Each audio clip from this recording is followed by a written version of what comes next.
Welcome, terrorists, singers, and Poppy Honey?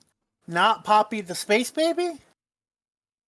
This is episode 540 of an Unearthly podcast, streaming live on the 17th of May, 2025, and featuring the Interstellar Song Contest, written by Juno Dawson, and starring Shuti Gatwa as the Doctor and Varada Sithu as Belinda Chandra.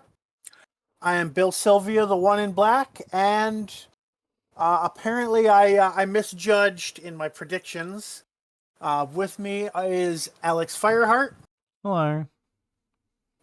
And we have notes from Erin Romeo Moon Burke. She's currently sharing a hotel room with somebody who is not well, so she's not able to, be chatty without disturbing somebody. So she's left us our notes.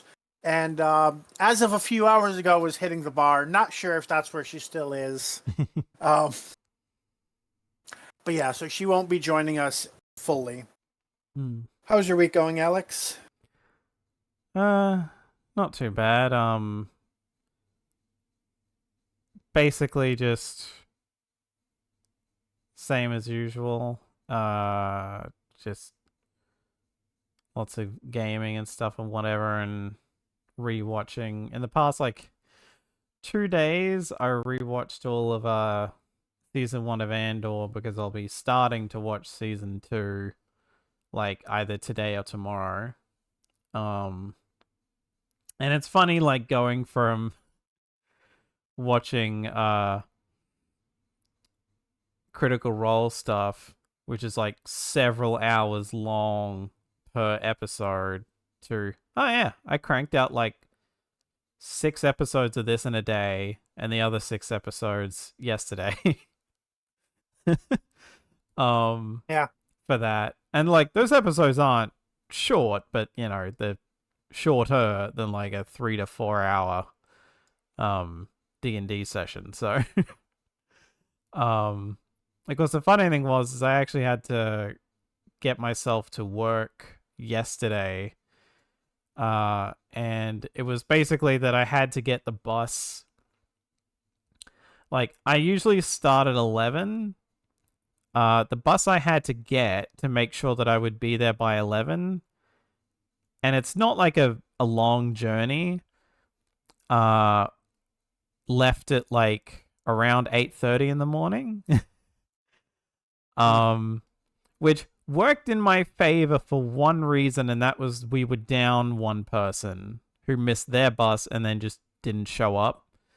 So I basically, instead of starting at 11, I started at 9, so I got 2 extra hours. So Okay. instead of working 4, I worked 6. So it was okay, good. I just had 2 extra hours at the start instead of working 11 till 5. Right. Yeah, it's working extra hours is good when the alternative is sitting around not being able to go home. Yeah. Working extra hours when you want to go home and you have things you want to do or you're tired is bad. Yeah. Because it was yes, more of the give extra time to people who don't have anything better to do. Yeah, because it was it's either that or I'm just going to be sitting around for 2 hours. So thankfully I ran into my supervisor and was do you just want me to start now? And she was oh yeah, actually that'd be good because we're down someone. It was they haven't showed up yet. So it was oh sweet, I'll just start. I'll just go log in and whatever and start now.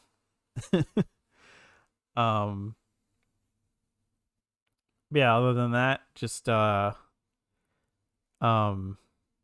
gaming and that. Of course, I am realizing that something that I keep forgetting to do now that I should be able to do is I can finally trial the other lot of ADHD meds that I was given an option to try out. Okay. Are they a completely different type or another stimulant? Honestly, I forget off the top of my head. Because previously it was Ritalin, and then I forget what the... I don't think they even prescribe that anymore. I'm pretty sure it's Mm. been completely replaced with Adderall. Ah, yeah. Um, Here, I mean, I should yeah, yeah, yeah, I yeah. thought in the States, but then I didn't say in the Yeah. States. But obviously, they prescribe it in Australia. Yeah. Uh but yeah, like, because I had to get, because of the massive nosebleeds I had when I was on Ritalin, which, to be fair, only happened twice. But because of that, um, he was like, the psychiatrist I'm seeing was like, okay, you should probably see your GP about that. And when I saw the GP about that, he was like, yeah, I'm gonna need you to get blood work done, so we can potentially rule out that it was the meds that brought those on. Hmm. Um, and was basically like, give it a week after you get the test done. If you don't hear back from us, it's fine. Um, and it's been over a week, like almost a fortnight, I think by now. I forget. But it's like, yeah, it's been a decent while. So it's like, oh yeah, I could probably get those and start taking them to see if they do anything, or if Hmm. I'm just screwed in terms of the options given. Although it might have just been So that this those were the only two options I was given at first, and now it's like, okay, those two don't work, so now we'll Mhm. try you on other stuff. But yeah, it also, so this is interesting. because I went to Google like a non-stimulant medications for ADHD because I wasn't sure like how many options there were because I was like, oh, maybe there's a specific medication that I had in mind that I was hoping to be prescribed with. And then I look and I see like there's antidepressants that some antidepressants are subscribed for ADHD. hmm, There's norepinephrine reuptake inhibitors, SNRIs, blood pressure well, I mean, blood pressure medications typically are also like antidepressants as well. hmm, But so there's a much more diverse amount of types of ADHD meds than I thought there were. hmm. Yeah, like I've heard of there are some that I've like heard of that I wouldn't remember the name of off the top of my head, that are like, that I know some people in the UK who take, and I'm like, oh, well, that wasn't one of the ones I was given an option to take, so I guess. Hmm. And I guess, to be fair, Australia has a smaller population than places like the Yeah. UK and the US, so it's probably a matter of, well, these are your two options, and if neither of those work, good Hmm. luck. Or it might just be a matter of, these are specific ADHD meds. If these don't work, then we're going to have to try something different. Right. There's also probably more meds in the U.S. that they're like, yeah, Yeah. we sell it because so few people take it, but we charge $500 a bottle, and people Yeah. with really good insurance get it or whatever. Yeah. And it could also just be a matter of like, maybe like, it wouldn't surprise me if there are some cases where like meds in either the UK or the US, certain ones, like, for some reason, like maybe our standards are more strict, or like maybe certain meds are like, have a habit of being used to create like illegal shit, so they're just like, no, we're just, rather than like, limit how people can get them, we're just gonna take them off the market or something. Which they have done that with like over the counter meds here before, because they realized, oh, people are using this to make like meth or this, that, the other, so we're just gonna like take that off the market. Hmm. um so yeah, which I even think my dad said people have done that with Ritalin before or something. um I could be wrong, but yeah, it's just like, we'll see. I mean, maybe I could be on other meds, but mainly my hope is that at the very least, now that I am diagnosed as having ADHD and more specifically the autism diagnosis, I'm like, okay, now one step closer to potentially, because someone I know that I work with is autistic as well, and she is on some sort of disability. Which I think the idea is like, so long as she at least works part-time or casual basis, like she'll still get something.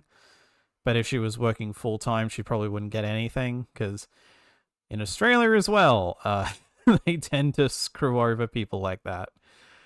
Mhm.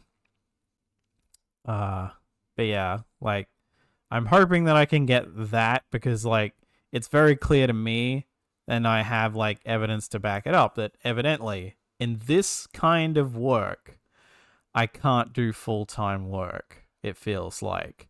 So, or at least my options are very limited, at least in ways that I would be able to make like a livable wage.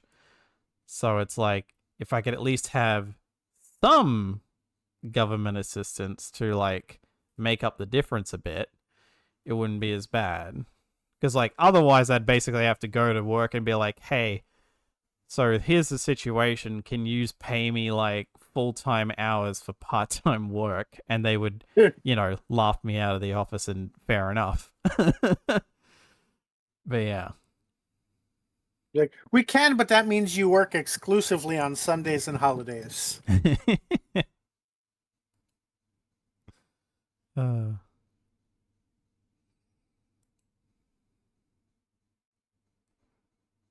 Uh, so on my end, this has been my week of mainly working from home. I did do a job interview, which either the job was more competitive than I thought, or they were just super more prepared for the interview than me. I have not needed to do like a regular hourly job interview in years, so I was possibly overconfident and underprepared. mm, But otherwise, since then, it's been, I want to say, a heat wave. It may be just beginning of summer heat, even though it's technically not summer. But yeah, 90-degree days do not do very well for my sleep schedule, because it involves me lying around wishing I could sleep and not having a way to cool myself down enough to actually fall asleep.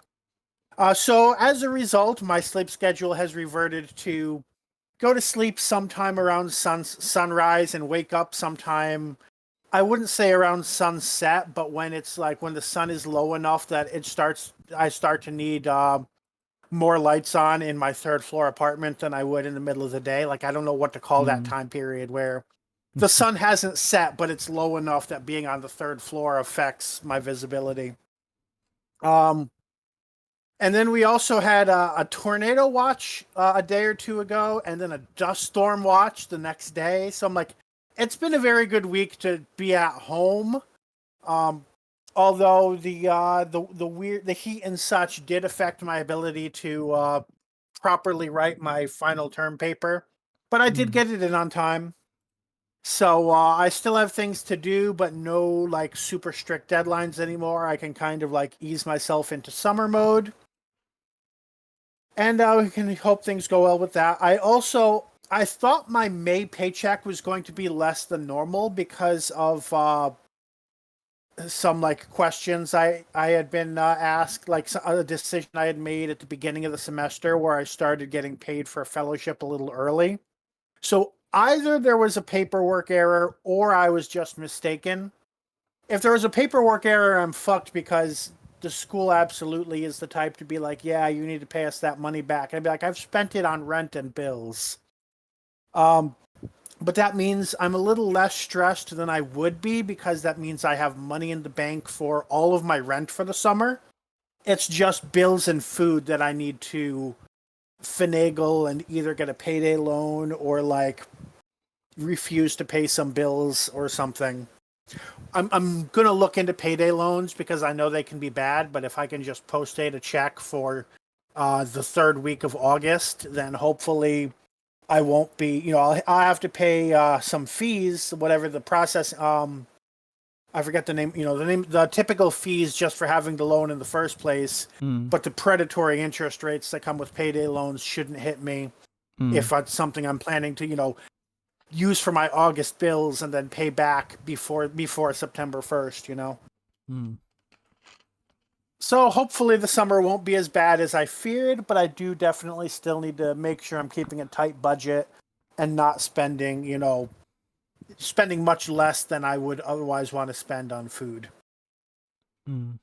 But also, so I realized it's a lot easier to stick to a food budget when I am able to be home and cook all of my meals, and I can take. Oh yeah, I need to spend an hour like making some pasta sauce and then boiling pasta and all of that. I can do that, and even when I don't have to go containers cleaned, because I'm at home and I don't need I don't have hourly meetings. So that's a benefit of summer. Mm. Alrighty. On tonight's show, we have. I guess I'll bring up the channel update I forgot last week since it happened again. Birthdays and news. We do have. We do have a rumor mill to go to break or go over. Then we have our one piece of geek talk, and then our episode summary, a review, final thoughts and ratings, including an elements of Doctor Who discussion. So the first off channel update, this is my bad. Basically, I've been exporting the podcast a little bit late because I've been, focused on papers and applications and all these other end of semester stuff. So the last two podcasts were both exported to YouTube on Saturday evening instead of Friday morning, Thursday night. So a day and a half late, and that is my bad. It should not. There's no reason for it to happen again. Uh, it's just it's an unfortunate time for it to happen, and yeah, that is my fault. It should not be happening anymore. So sorry, YouTube watchers. That is the channel update. On to Alex with the birthdays. Yep. So,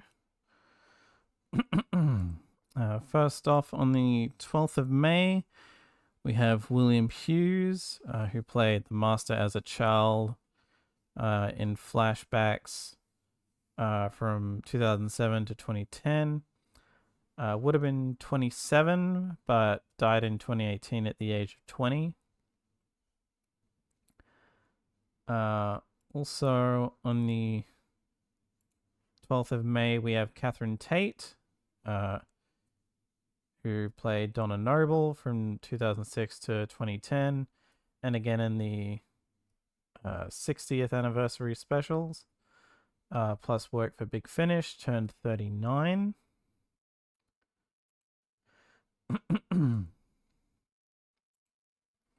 Also on the 12th, we have Barada Sethu, who played Mundy Flynn in the first season of the current era, and is also currently playing Belinda Chandra.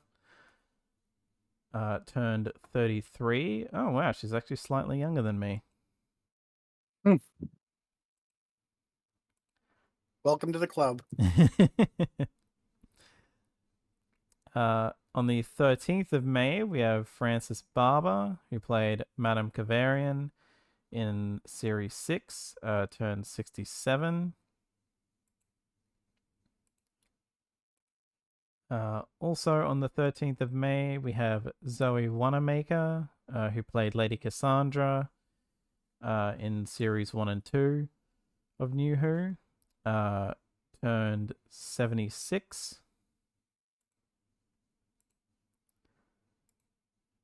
On the 14th of May, we have Indira Varma, who played Susie Costello in Torchwood Series 1, and the Duchess of Pemberton in Rogue, plus work for Big Finish, turned 52.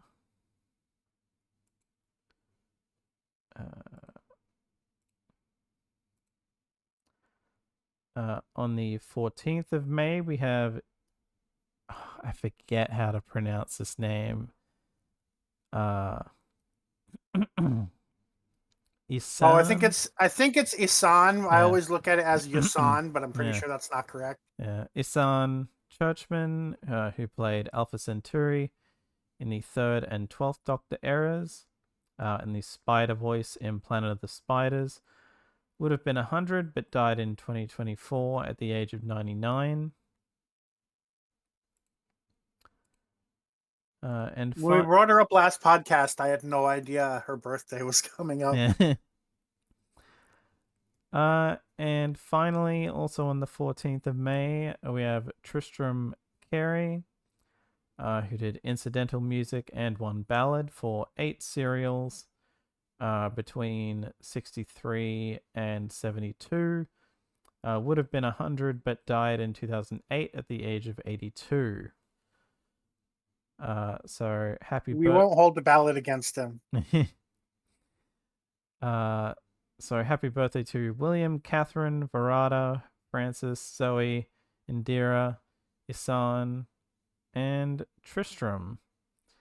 And I only just realized that we basically had all the birthdays were either double or triple in terms of. I noticed when you were halfway through the birthdays, I'm like, wait a second. All of our birthdays this week are in a 3-day span, and since this is at least somewhat automated now, I didn't even notice that.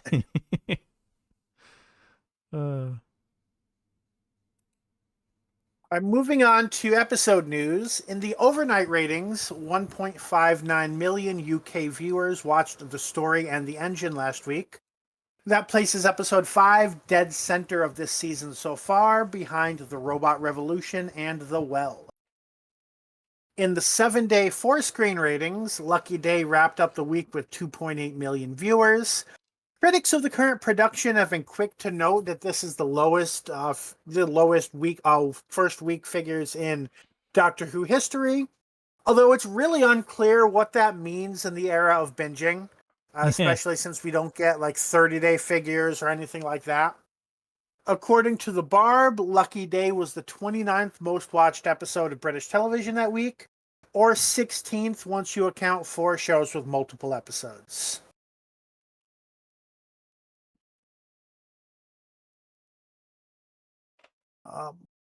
Moving on to future episodes, the BBC has confirmed that The Reality War, the second part of the finale, will air first on BBC One on Saturday evening and will debut on iPlayer after that.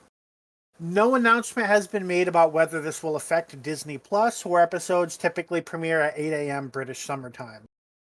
That is, I imagine that's a kind of damned if you do, damned if you don't situation for politics, in the BBC, because if they don't change, for whatever is causing them to change the airtime, if they did BBC One, iPlayer first, people would be like, oh, you're prioritizing iPlayer over BBC One, you're fucking over people that watch it at home, and there's, I don't know how large, but at minimum a vocal contingent of people who watch BBC One at home with their family, which is absolutely a valid way to view it, but demand also that they be the first ones to view it, and that nobody else be allowed to tweet about the episode before them.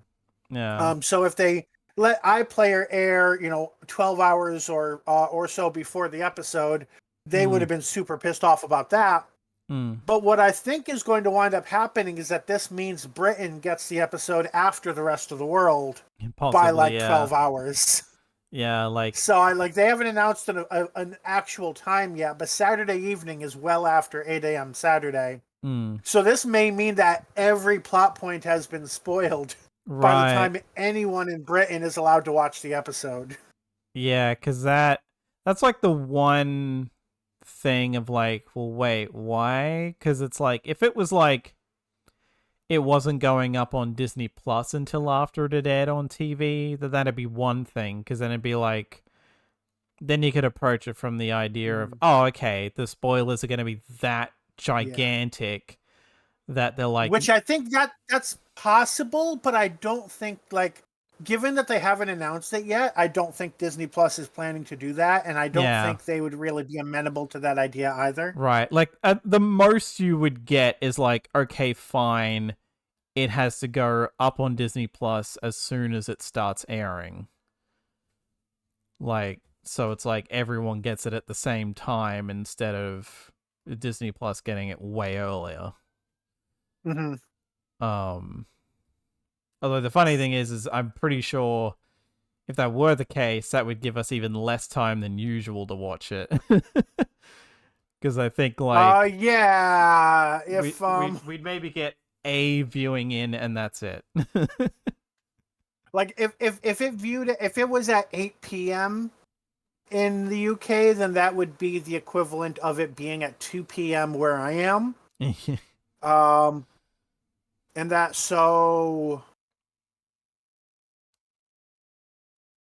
that would be, I think normally when you're like going to sleep on Saturday night, more or less, if I'm not, I could be way off, but I um just based on your Discord activity and not hmm, doing any real math, that's my yeah, like guess. depending on because I know when it used to air um when it used to exclusively air on the BBC and the Disney Plus thing wasn't a thing and episodes would go up on ABC iView here. The idea was that ABC iView would get it as soon as it stopped airing in the UK. Like as soon as the airing in the UK finished. And that would usually be about somewhere between 4 and Oh, 6 here we go. a 4 and 6 a.m. I think. So it would if it like so okay, oh never mind. I'm looking at the current time. So normally it airs what 5 p.m. on Saturday evening at your time.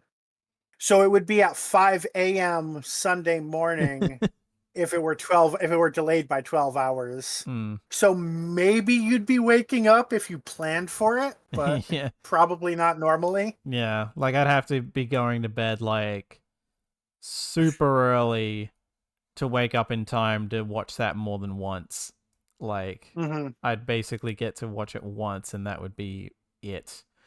Although it says Yeah. something that, like, this season has been airing later because, in terms of when we get it on Disney Plus, because it used to be that when season one aired, if I woke up early enough, I would be able to get a viewing in before I went to work on Saturday. And Mm. then like have time to either rewatch it after I got home So from work or I, the next I morning. I think that was specifically people in Britain complained that it was airing basically when most people there were asleep, and they thought it was unfair that we got to watch it while they were still asleep, even Mm. though they had the option to just wake up and watch it with their families first thing in the morning. That wasn't acceptable to them. Some Mm. people were getting pie while they were choosing not to eat pie, and that was not okay. Because yeah, like I think when I worked it out, isn't it like it at the current time it goes up as like midnight California time or something? Yeah. So Mm. it's midnight in Disney Studios probably, and Mm. 8 a.m. in BBC Studios. Mm. Like this is the time when every Disney Plus show typically goes up at this same time. Mm. So it's interesting that it was before because if anything I would if this were like if Disney were taking 100% control like some people seem to think, Mm. this is the time that season 1 would have aired. Yeah.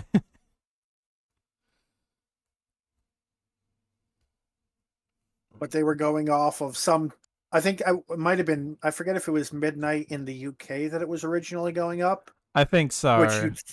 you know got apparently being UK centric is unfair to the vocal minority of people in the UK, but Actually, yes. okay. Um yes, it would have been midnight UK time because now that I think about it, British summertime would have made that it went up at 9 a.m. my time. So if I woke Hmm. up as soon as it went up, I would have an hour to watch it and then be able to get ready for work and leave.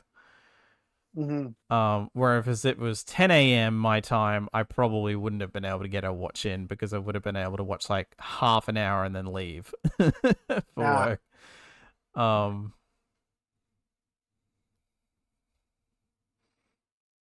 So yeah, we also have a short episode synopsis, which includes spoilers for the final part of the finale. So here is the warning. If you wish to avoid spoilers, skip forward a minute or two. If you're watching us visually on YouTube or Twitch, then wait until we change the image on the screen. But the synopsis, that this is a quote from Russell T Davies.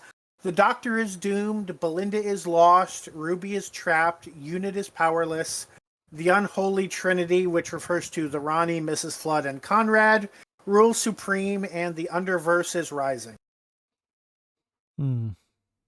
Any reactions to that?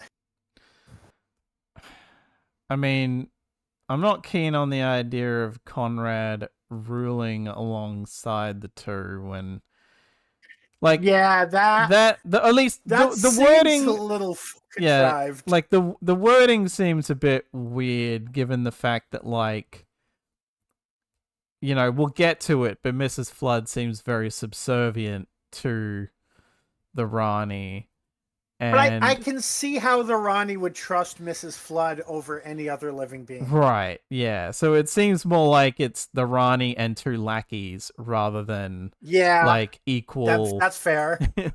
So it's weird to say that, like, yes, they rule as like a trio when it's more likely a figurehead and two lackeys. Yeah, that's more than fair. Mm. Um, I'm worried that this is just going to be the last finale all over again, where we spend an Mm. episode building up to, oh, here's, this powerful figure kind of taking over things. And then the Mm. second episode is spent going off Earth, finding help, and then coming back and winning in the snap of a finger. Yeah. Because you notice who's not mentioned here, and I forgot to check if she was in the cast list for next episode. Mm. Uh, but well, oh yeah, we've yeah, we've mentioned the Ron. I mean, we're in a Yeah, yeah, spoiler yeah. section anyway. But yeah, the other big spoiler, of course, Susan is not mentioned anywhere in the synopsis, which implies to Mm. me that we won't see her in person until the act, the second part of the finale.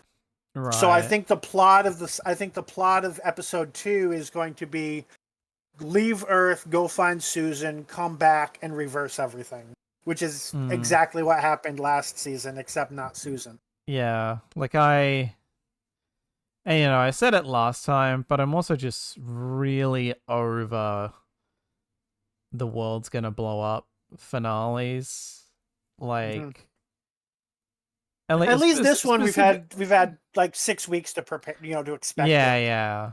But I'm still just like, can we do something else? Like, I mean, mind you, feels much more like it's a Rani revenge scheme rather than mwahaha global domination, which I always hate when the Rani gets used for that because she's a mad scientist. Why the hell would she Right. care? I also kind of wonder, like, which world the reality war in the given the 2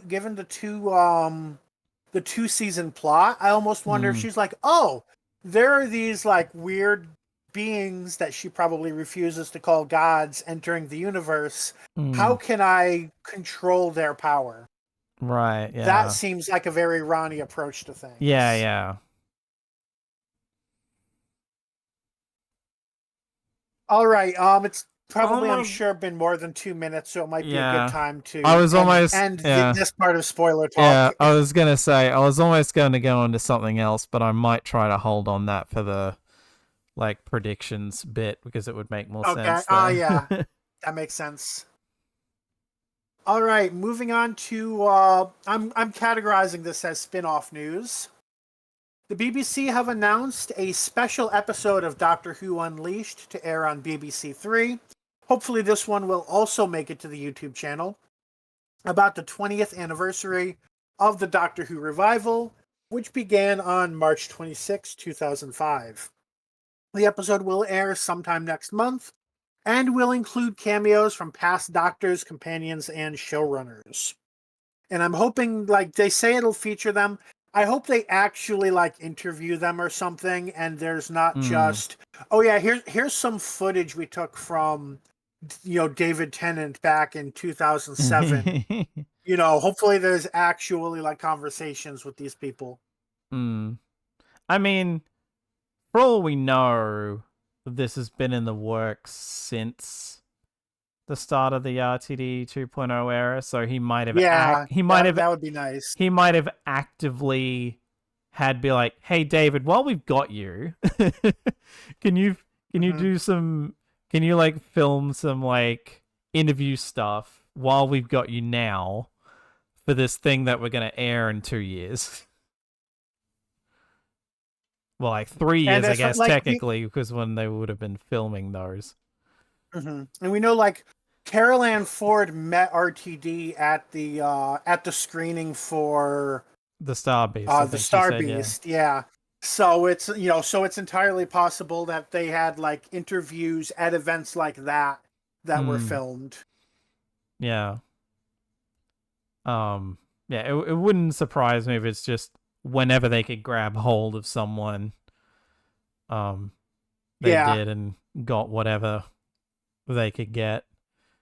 And like, if there's any file stuff, it would probably be of like people they couldn't get a hold of, or like someone like Eccleston who would probably not want to. Right. All right, moving on to cast and crew news. Last week, we announced that Ncuti Gatwa had been announced as the UK's Eurovision spokesperson. On Thursday, the BBC put out this statement. Due to unforeseen circumstances, unfortunately, Ncuti Gatwa is no longer able to participate as spokesperson during the grand final this weekend. However, we are delighted to confirm that BBC Radio 2's very own Friday Night Kitchen Disco Diva, that's a long title, Sophie Ellis-Bextor will be presenting the jury result live from the UK. So I had two thoughts hearing this. One is, I hope Ncuti's in good health, that this wasn't some sort of health scare or a health scare in his family. So far, his privacy has been respected, and we do not have any information about this, so hopefully he's doing okay. My second thought was, is this part of the meta-narrative? Is this like meant to imply, oh, the doctor was going to be there, but now he has to fight the Rani? But I don't think they would involve all of Europe in that meta-narrative. Yeah, especially because, like, him being a part of that would have been good publicity for the show. So yeah, I have to believe like, it's either... If it was like UK Song Contest, I could see them pulling that, but not for Eurovision. And especially, like, I think I've seen some speculation that, like, maybe he pulled out because of the current conflict with Israel and that going on at the moment. But, like, he would have just never agreed to do it if that was the case, I think. Right. Like, he wouldn't be like, oh, yeah, I'll do it, and then immediately be like, oh, wait, yeah, that, and then back out. He would have just never done it. And so I'd have to believe that something's come up. I don't know Ncuti's personality off camera that well, but I feel like any other past doctor, if that was a thing, if they were like, oh, I'm guessing you're saying Israel is part of Eurovision, is that? I think so, yes. So, or in something like that, like if the whole thing was like, oh, he's, I am abstaining for political reasons, and the BBC is refusing to include that in their official statement. All of the doctors before him would have tweeted that, and I don't think he has Twitter because at the moment, or I could be wrong. I don't think he does, but I'm sure he would have found a way to make that statement if that were the case. Yeah. Like, especially with how outspoken about political stuff RTD's been, like, Right. It would, if it was for that kind of a reasoning, I'm pretty sure, he would have said so rather than just quietly drop it. And, like, again, he would have just not taken it because he would have been like, they asked me, but this is the thing that's happening at the moment, so I'd rather not. Yeah. As opposed to like agreeing to it and then immediately going, oh, actually, no, I'm going to pull out last minute. Hmm. So it's more likely, yeah, like I hope it's nothing serious, but given the that his privacy is thankfully being respected, I would think that it's at least something that's come up that either he's gotten sick, so he doesn't want to, you either wouldn't have the energy for it, or just, it's something that would prevent him from doing it regardless, or, you know, just something's come up. Like I would generally Right. hope it's nothing like, if it's I would rather hope that it's just like a mild illness and he's like just being Yeah. cautious rather than like a death in the family, or that he's like bedridden sick or anything like that. Right. Absolutely. All right. Moving on to actually our final pieces of full news. So I'll go through this very quickly. Big Finish releases on the 13th of May. Was released The War Doctor Rises Fallen Heroes, written by Elfie Shaw and starring Jonathan Carley as the War Doctor. And on the 15th of May was Fifth Doctor Adventures Hooklight 2, written by Tim Foley, starring both Peter Davison and Paul McGann as the Doctor, Janet Fielding as Tiga, Sarah Sutton as Nissa, and Matthew Waterhouse as Adric. So that is it for our news. We do have a rumor mill piece here. And I know we're not super behind on time, but I'm concerned at causing us to become even farther behind. I'm going to try to go through this bit by bit and react as relevant, but without spending too long on it. So this is an this is an article by The Mirror, and we've seen this reported one or two other places. And the Mirror's inside sources are the only source. Not fully reliable, but I think it engages with broader discussions that have been happening. So it's worth discussing, even though the undisclosed sources are kind of dubious. I think the Mirror has had some accuracy in these sorts of things in the past. Mm. So of course there's been the rumors of that Disney is pulling out of Doctor Who, or that Doctor Who is canceled. And again, need to reiterate, none of that is related based on any sort of fact, just kind of misunderstanding silence. Yeah. It's a very precarious time in the television industry right now. It Mm. sucks. It's bullshit. The executives brought it on themselves, but it's a fact. Yeah. So for the time being, things are just being greenlit. Basically, it takes more to convince an executive to greenlight a series currently than it would have even 5 years ago. And of course, we've had uncountable number of economic crises in the past 5 years, even ignoring the specific state of streaming. So that all that said, like what we've seen so far, none of that actually was indication that Disney was pulling out or that it was canceled. If you need to say anything, just that it's undetermined. We already knew that RTD was working on scripts. Let's see. So far, nothing new in this article. Wait. Did I miss the part of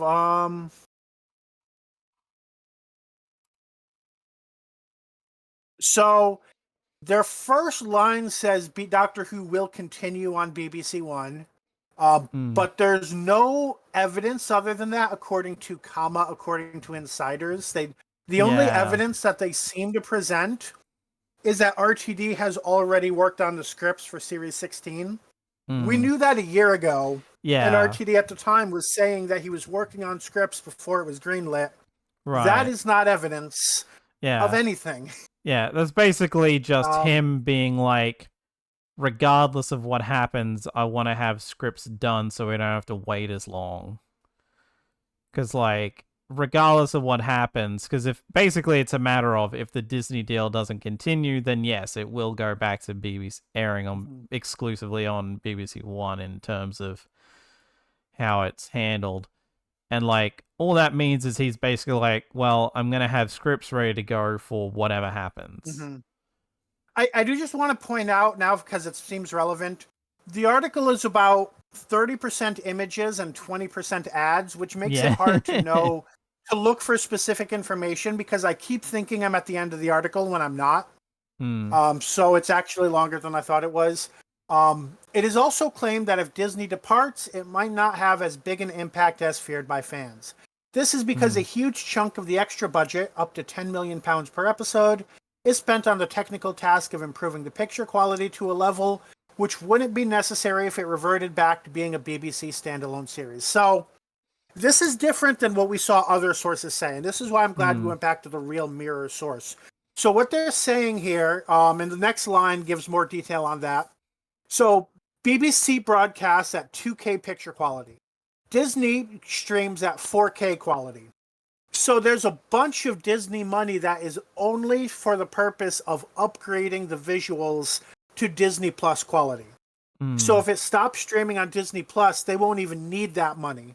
Yeah. Never mind having it taken away. So this is money that does not benefit viewers in the Britain, of the BBC or of iPlayer whatsoever.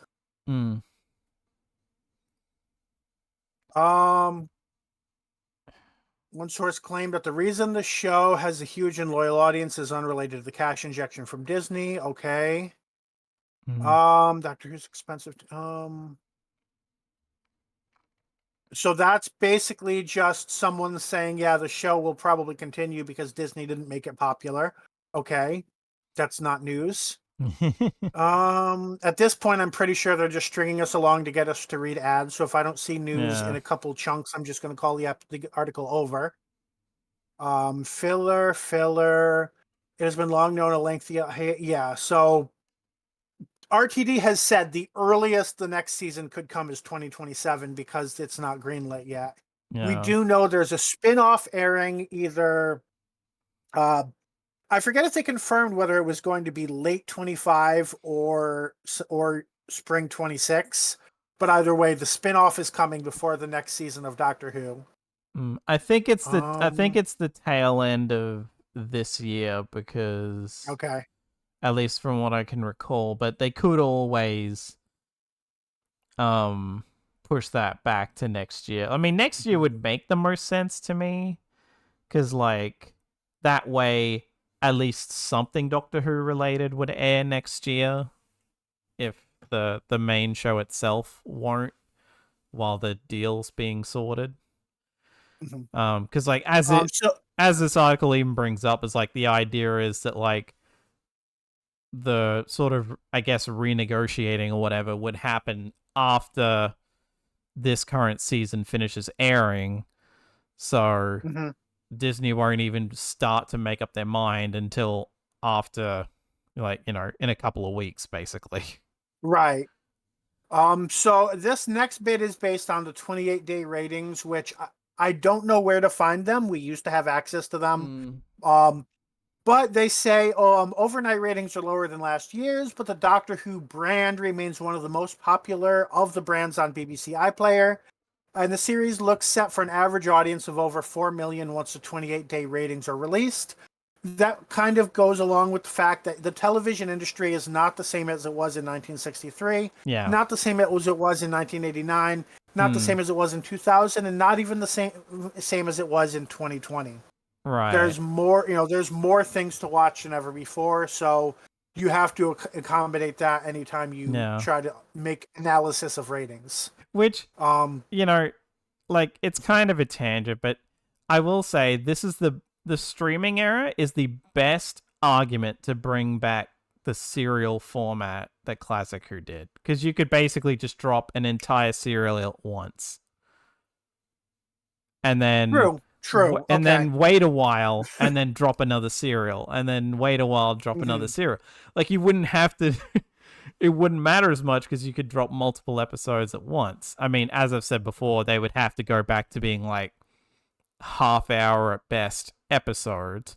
But point being is that you could drop like a full story in one go and then wait a bit and then drop another one. I would also point out the BBC probably doesn't make any profit off of Doctor Who Unleashed. So if they were really struggling with the show, they probably would cancel that first. Yeah. I almost wonder if that's part of the reason they've moved it to, like, maybe also just backlash from international viewers being like, where the fuck is it? We want to watch this. And curbing, like, people uploading it illegally or whatever. But I would assume the YouTube stuff, depending on what the views are like, I forgot to check. But if they have ads on that, if they have ads on it, ads. Yeah, there are. I think. Well, at least I know BBC website has ads for international viewers. So yeah, they probably make more profit on YouTube than they do for that particular show than anywhere else. Yeah. Okay, so let's move on to Geek Talk. I'm setting my timer for 5 minutes. Exandria Unlimited Divergence. Yep.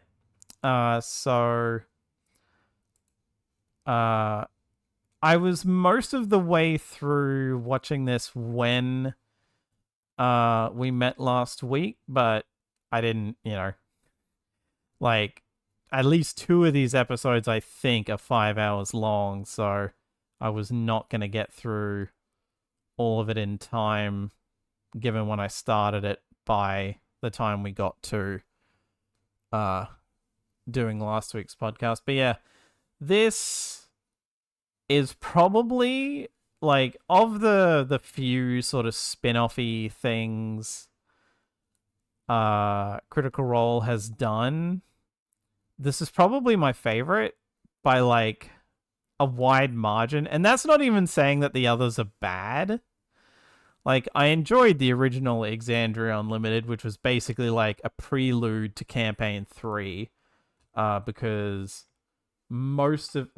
all of the characters that are in that end up being in the 3rd campaign. 3 out of the 4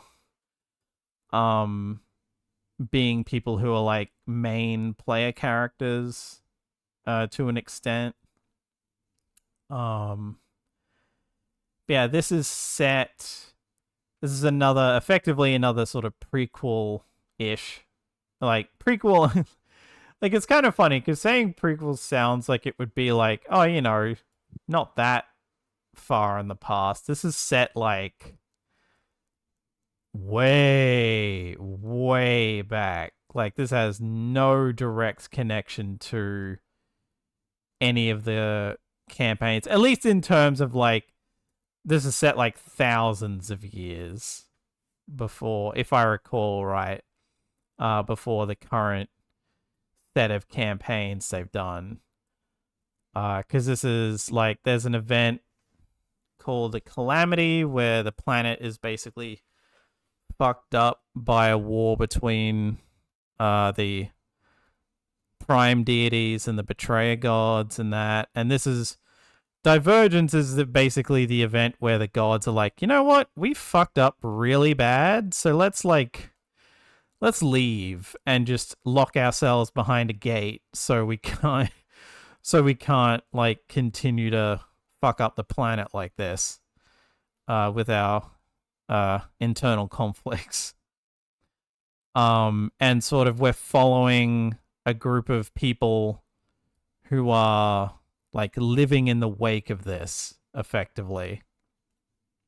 To the point that this has got to be the only thing Critical Role's ever done where the player characters in this technically started with NPC sheets because they are level 0 when this starts.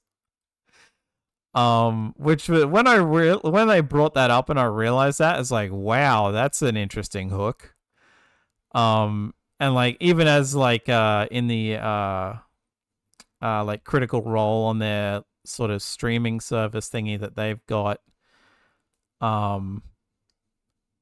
Beacon, they have this thing called like a cooldown thing where it's like post show chatter like post-show banter stuff, and like some of them saying that this is the most fun they've either ever had with D&D or had with it in a while, because like the stakes are extremely high when you've got like basically NPC stats to start with. To where like you're doing like basically bugger all damage, and 1 or 2 hits by the right people could probably take you down really quick. Mm. And all that. And like, I guess I'll avoid like broad spoilers, but let's just say none of them get higher than level 1. Because this is like it's a 4-part mini-series. So like they were never really gonna, and short of like there being like massive time skips, they were never really gonna like get massively leveled. I was expecting them to maybe get to like level 3, since I know that a lot of people tend to just like start campaigns at level 3. Just because it's like considered to be more interesting, or this, that, the other. But yeah, this is really interesting. I absolutely recommend watching this. Like, if you don't watch any other Critical Role stuff, I'd say watch this. It's absolutely worth it. So it might be a good good intro then for somebody like me who's never watched any. Yeah. Especially, I'll put it this Okay. way. I'll put it this way as well. One last thing. Watching this and then rewatching Andor season 1 was like, oh, that actually goes together quite well. Okay. With some of the themes covered. But yeah, so from that we go on to the review portion of things. Yep. And I'm pretty sure it was supposed to be Erin, but she managed to dodge doing the summary. So I have my own notes for the summary, and hopefully I can get through them all in 5 minutes. That reminds me, I better get a stopwatch up. One thing I forgot to have. That's the part that requires an actual screen share. Yeah.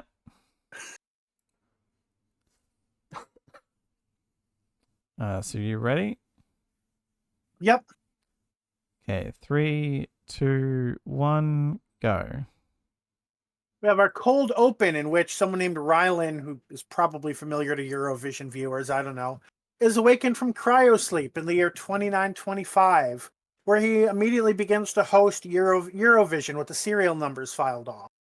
The TARDIS arrives, does a Vindicator reading, and Mrs. Flood is in the stands watching them and is happy about this. Both the TARDIS crew and Mrs. Flood decide they're not in a hurry and want to watch the show. In the entry hall, a couple named Mike and Gary are upset because the TARDIS has taken their seat. They complain to security drones who ignore them and say Phase 1 has been initiated. The security drones then initiate a takeover of the operations suite, led by a Hellion named Kid.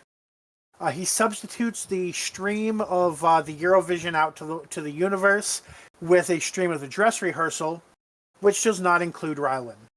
The Doctor notices that the outbound stream does not match the screen, ADHD things, and fiddles with the equipment, upgrading the Mavity shield. Kid launches all of the contestants and audience members into space by removing the force field, air protection, etc. His accomplice, Wynn, saves a contestant named Cora and closes the audience pods, just barely saving Belinda after the Doctor and TARDIS have both followed the rest of the audience into space. While Belinda grieves the loss of the Doctor, he receives a telepathic vision from his granddaughter Susan. This shocks him enough to break out of the shock of being in cold space. He uses the trapped air as leverage to get to a confetti cannon, which he uses to get back into the station. Belinda meets with Cora and her manager, and they try to get into the systems to find out what's going on. At the same time, the Doctor meets with Mike and Gary. I had to scroll and then I lost my place. Who happen to be a medic and a hologram engineer. They go into the Eurovision Museum and access the systems. Kid and Win are uploading something called a delta wave to the system, a sound file that will kill everyone who's watching the stream. The Doctor, enraged and believing Belinda might be dead, swears that whatever else happens, he will survive and will kill Kid. Belinda, watching this through a screen, is aghast at this side of the Doctor. Cora then reveals to Belinda and her manager that she is a Hellion. Despite the stereotypes of being violent psychic cannibals, Hellia was actually a peaceful planet until the Poppy Honey Corporation bought the planet, destroyed its atmosphere, and killed most of its people to obtain poppies to be made into honey. This attack is an attempt to draw negative attention to the corporation. With Gary's help, the Doctor uses enhanced holograms to disarm and torture Kid. He ignores Susan's telepathic urging him to stop until Belinda arrives, which finally shakes him out of it. The Doctor, as Kid and Win are taken into custody, the Doctor then proposes a plan to use Mike and Gary's expertise to create a tractor beam and med pod to retrieve all the audience members floating around the station. Cora sings a song from Hellia to the Eurovision audience, and the Doctor, which typically Hellions are not allowed to sing, at least in public, and the Doctor and Belinda have a chance to talk. At a mention of returning to Earth, the hologram tour guide of the museum points out that Earth hasn't existed since the day Belinda left it. The two go off into TARDIS to prevent whatever is going to happen. Mrs. Flood is the last person retrieved by Mike and Gary. She says she received a fatal injury being exposed to the cold for so long, and as a Time Lady begins to regenerate. Instead, she bigenerates and declares herself to be the Ronnie. The end. Okay, so you did that in 4 minutes. I think I probably stopped it a bit late, so probably 4 minutes 5 seconds. Okay. Oh wow, the stream is really far behind then by like 20 seconds plus. I mean, I guess maybe really far is an overstatement, but it still said like 340 on my visual of the stream when I stopped. Okay, so now we move on to elements of Doctor Who, and we discuss the Ronnie, which it's just the two of us, so we kind of unstructured. We'll try to keep it within 5 minutes or so. No. Any thoughts on the Ronnie? We've only gotten a few seconds of this new incarnation, but Mrs. Flood being the Ronnie being behind everything. What are your thoughts? I'm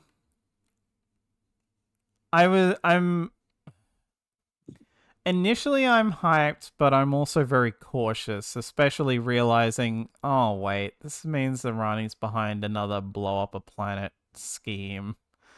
Like, technically the last time we canonically saw her was Time and the Rani, and kinda that's what she was doing. Not blowing up Earth, but trying to blow up a planet seemingly.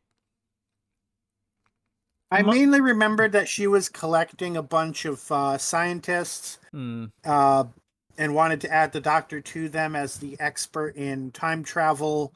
And I forget what she was planning to do with that machine. Yeah. It generally was like doomsday weapony, from what I can recall. And like the main difference here is, I guess, just that she's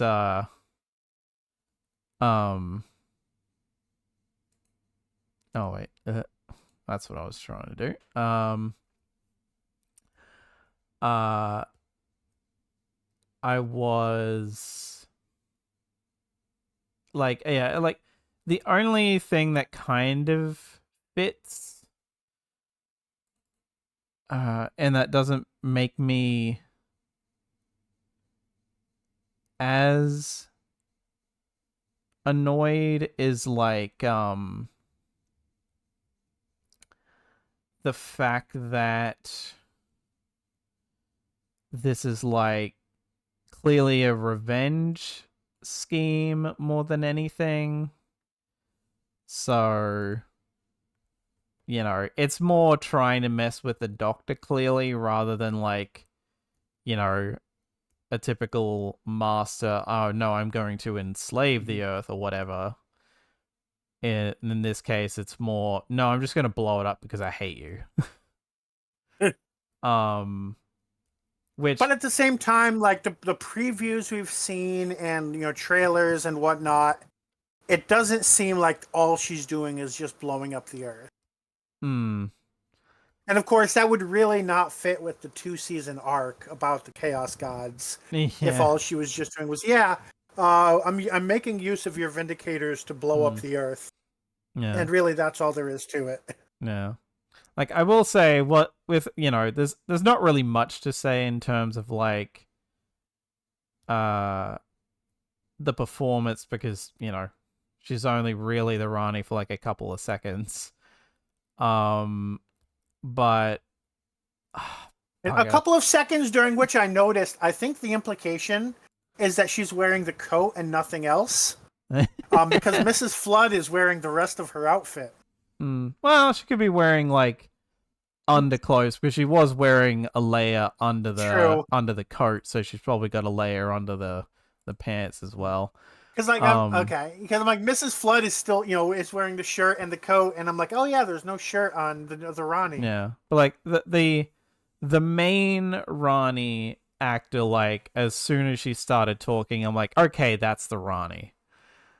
Like very authoritative and like very serious and all that, and no nonsense. I'm like, okay, yeah, I believe this woman is the Rani. There was a weird angle for like 1/10 of a second. I thought it was Michelle Gomez, and I was like, "There's no way." And I'm like, "No, it's very much not." And like, I guess, hey, if we're not gonna get, or at least it's Russell, he could be trolling, but saying that he's not gonna touch the master because he's already done stuff with the master before. Like, if we weren't gonna get that, then I'm happy to get the Rani, so long as they don't botch it. Which, at least, even it's hard to say given the little we've got, but that actress seems to have nailed it pretty quick. So if there's any botching of it, it's definitely not going to be on her. It's going to be on the writing. On that note, Archie Panjabi is known for her roles as Zara Ghaffor in Hijack, Kendra Malley in Departure, and Kalinda Sharma in The Good Wife. I have not watched any of those things, but I agree. From what little we've seen of her, she seems to be imposing. She seems to be, villain quality. But not that we've seen a total lot. Yeah. I do like the idea that she was using the Vindicators in some way. And being a Time Lord kind of makes sense of the like, yeah, I'm just going to show up and claim to be in charge of this prison. Like, that's a very doctor thing to do, and this is one of the anti-doctors. And yeah, it's like my main worry will basically be if this ends up feeling like a plot that could basically have just been done with the master, but they've inserted the Rani. Because while I haven't seen the Rani's debut story yet, like, Time in the Rani only mainly bugged me because it felt like, well, this just feels like a plot that the master would do. Like, to a degree, in terms of like trying to gain power for like the sake of power rather than like mad scientist shit. Because like being a mad scientist is what makes the Rani more interesting. Whereas the master is out for universal domination. She's just like, I don't give a crap. Just let me do my messed up science experiments. The difference is Time in the Rani. I mean, it's criticized because she's less of a scientist there than before. But it's the Rani thing about it is she's using all of these different scientist brains to build a machine. The master would have allied with an alien race that he planned to betray later. Yeah. Like, generally, so long as they prevent the Rani from basically becoming, well, Missy, I guess, in this case, now that we have a female equivalent of the master to go with. Doctor. Yeah. Well, that especially would be bizarre. Like, the master I could almost buy doing that just to mess with him, but like, because of their relationship, but the Rani, being who she is, would be more likely to slap him or like just about anything else other than that. All right, so let's move on to our review proper. By virtue of not being here, Erin gets to go first. Mm-hmm. So Erin says she liked how the commander is clueless on the phases and the delta wave. It's a small detail that makes her seem normal rather than a know-everything being. She could have pointed out, "Oh my deity, that's a delta wave," but they didn't go that route. What does she mean by the commander? The one in charge of the station, Most or in charge of likely. Eurovision? Yeah. Um, the lighting and colors are vibrant and fun, almost like a James Gunn movie or like a Guardians movie. The gambling rule on communications lockdown is really cool. Having to close comms so that the best can't be Bets, bets yeah. cannot be transmitted to the other side of the galaxy before the results get there. Mm. I need to start reading Erin's notes ahead of time because when she's not in person, she does not follow the one this pick one Mm. rule. It might have been more she All gives right, several in case like we cover one of those beforehand or something. all right, Alex. What did you like about the episode? Um, I guess. Oh, I'm trying to think. Overall, I guess I just like the commitment to the theme of like they flat out went out of their way to write songs and like do a music video for that. Yeah. Oh, what's the hell's it called?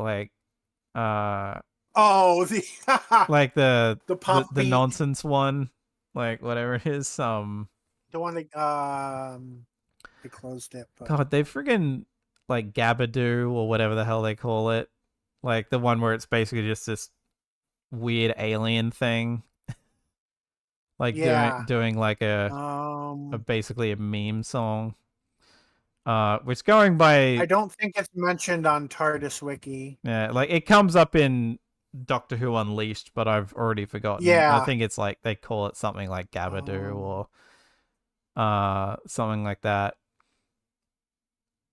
And like oh no, I went. it's funny because like both Russell and Juno Dawson both basically are like that wasn't us, Yeah. that was Murray Gold. I I went um I went to start playing the Unleashed to see how the actual name, and it immediately starts playing add one of two. I'm like, never mind. I'm not that curious. yeah. um Yeah, like Juno Dawson was like, I didn't write any song lyrics. I wrote they play a song, or she's like, I didn't say that they had to play a song in this scene.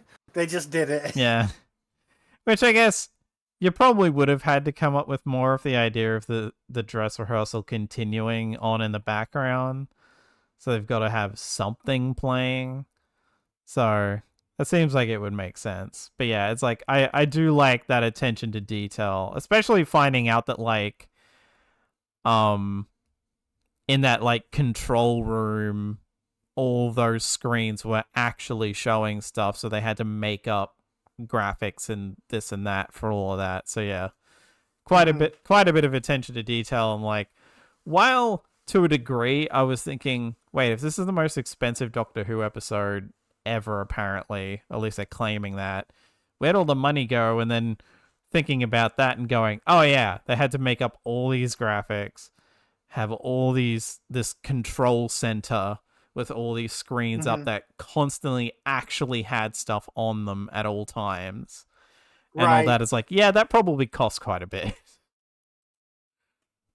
It probably takes a lot of computing power to do the audience like that too. Yeah, because like, Like yeah, I that, mainly like usually you hear that happening with like Lord of the Rings, Star mm, Wars, all yeah, things that have a much larger budget than Doctor Who. yeah. uh, All right. So for mine, I liked there was just so much social commentary in this episode, some of which may even have been unintentional. And like as as a colonial sci-fi, analyzer and writer and such, like a lot of it feels on the nose to me. but I feel like to a general like this is the type of stuff that if I didn't end up getting into grad school, I wanted to go on to write. Because you're dealing with it in this very sci-fi way. It's nobody's coming out and being like, oh, but in this country in the year 2025, but at the same time, there's the main plot about colonialism, racism, and terrorism, right? This is basically a 9/11 episode, and how they all tie into one another. There's, a black woman who got out of a colonized country and location and was forced to represent herself as being from a French-speaking planet to make it on the world stage. I don't know if that's a specific call out to France and the like World Cup controversies that have happened in the past, but it feels like one. Without being super obvious about it. There's the wanting to be authentic, but instead singing a song about how unfeminine she is with the big feet.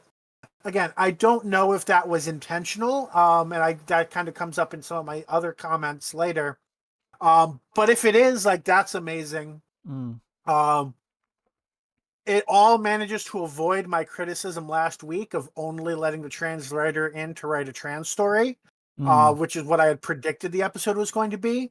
Yeah. Although, yes, there may have been some trans inspirations in telling Cora's story, but it wasn't a one-to-one, like, specifically a trans story. I saw some people like suggest that it might have been, but I'm like, no, that, like, the thing of like having a horns forcefully cut off, that read more as a race allegory than a trans allegory. Right, and it's like that's what I'm saying, like, there could be moments of trans inspiration. Like, a lot of trans women are like, I was forced to live as a man until one day I came out and said I'm a trans woman.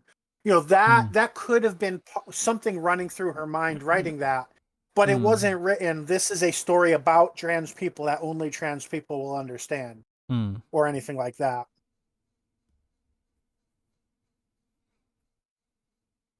All right. Moving on to Aaron's dislikes. I'd say just go with the first one, because the second one I'll probably go into a bit that she brings up. Okay. Getting everyone unfrozen seemed to hardly take any time. The solution was a little too easy. Yeah. Like that. I mean, we don't know how long it took, to be fair. They finished Eurovision, and then the doctor left, and then they were still unfreezing people. Yeah. But like it is kind of funny that, like, when they, like, defeat the villain, basically, it's like, oh, there's a decent amount of time left. What are we like, that's a bit odd.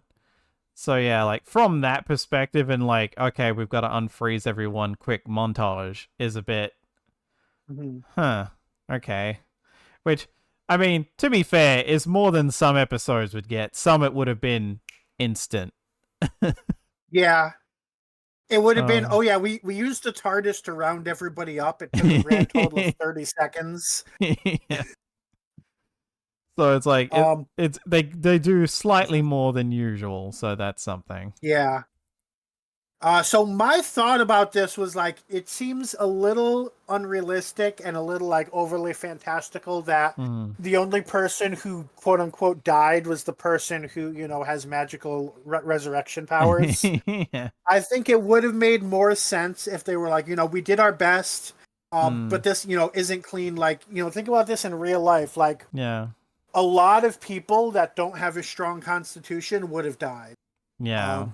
And that's assuming everybody was the same species and had the same biology. Right, yeah. There are people who simply would have, gotten frostbite within seconds or died of hypothermia before anything happened.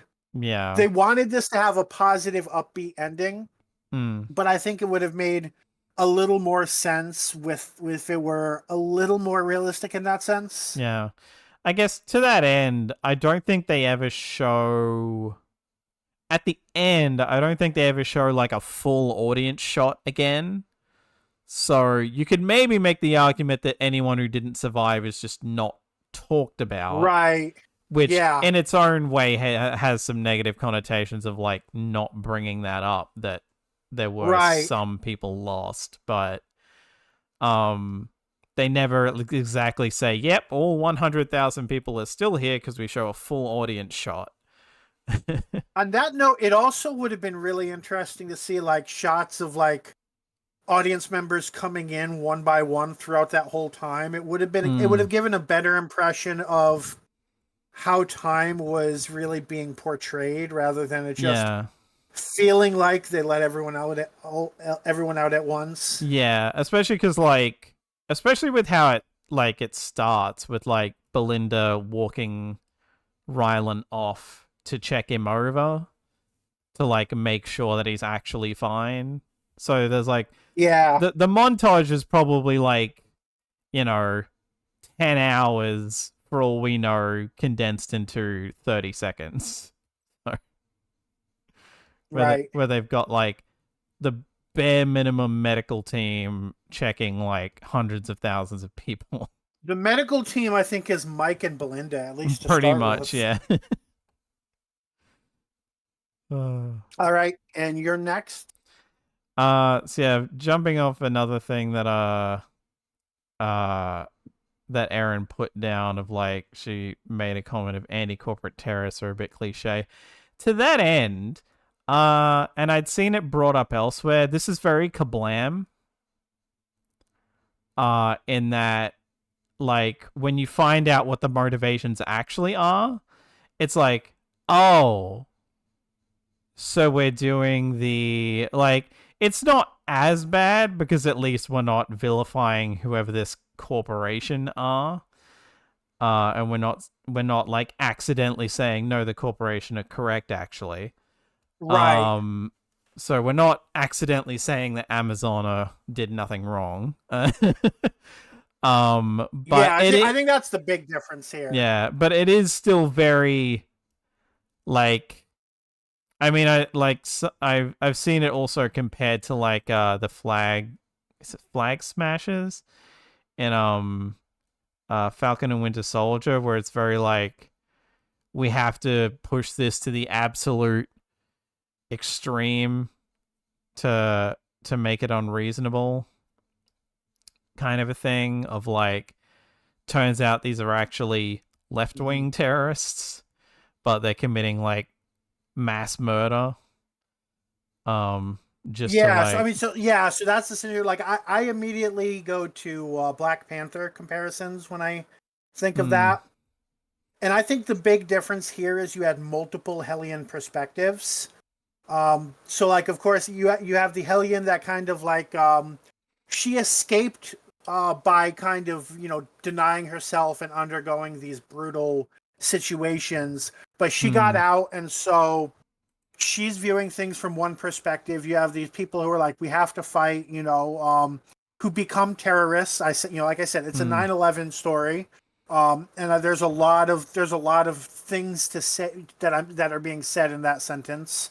Um, so there's the one, yeah, killing 3 trillion or innocent people, or some may have some complicity. Many are going to be completely ignorant as to the whole mm, situation.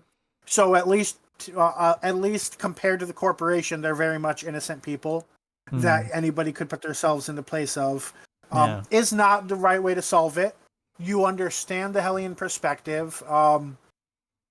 I think this is very accurate in portraying how complex the situation is. That you know terrorism is not the right solution, while at the same time, like you said, not going so far as to say like, oh, there's no bad guy other than the terrorists. That's definitely mm, not what's being said. And if anything, the corporation are kind of being portrayed as they were terrorists first and created these other terrorists. mm, And Cora is very much doing an act of defiance by singing the song that was not approved by her Eurovision planet, which mm, that could also there's levels of that too, right? You can probably assume that this French-speaking planet that employed this alien to sing a song denigrating herself on their behalf is involved in some sort of colonialism and terrorism themselves mm, without it being outright stated.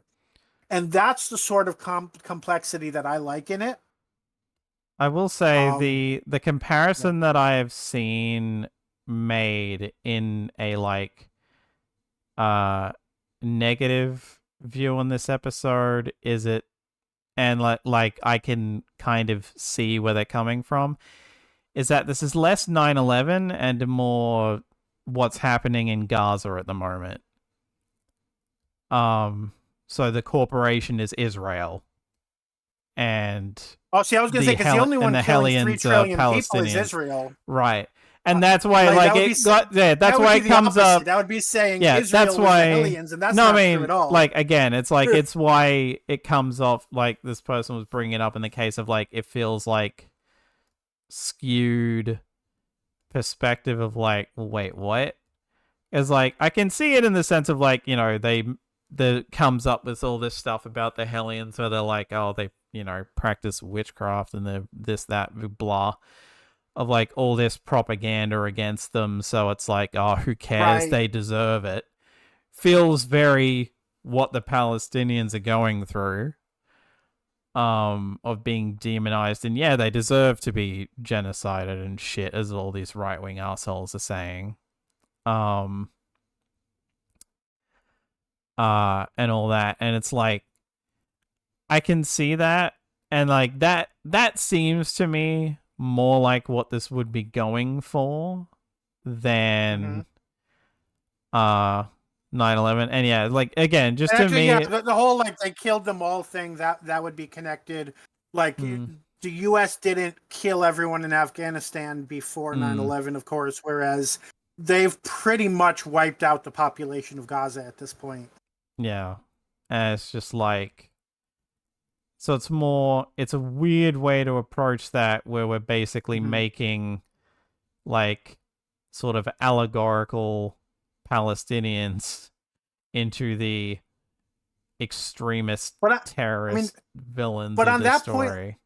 I mean, it's not even that because they're saying like there are extremists, but not everybody is Mm, part of them, and that right. like that is the big thing Mm, with Palestine, right? Because Hamas, the last time they had elections before elections stopped being held, they elected Hamas, which is a known terrorist group, mm, and have attacked civilians.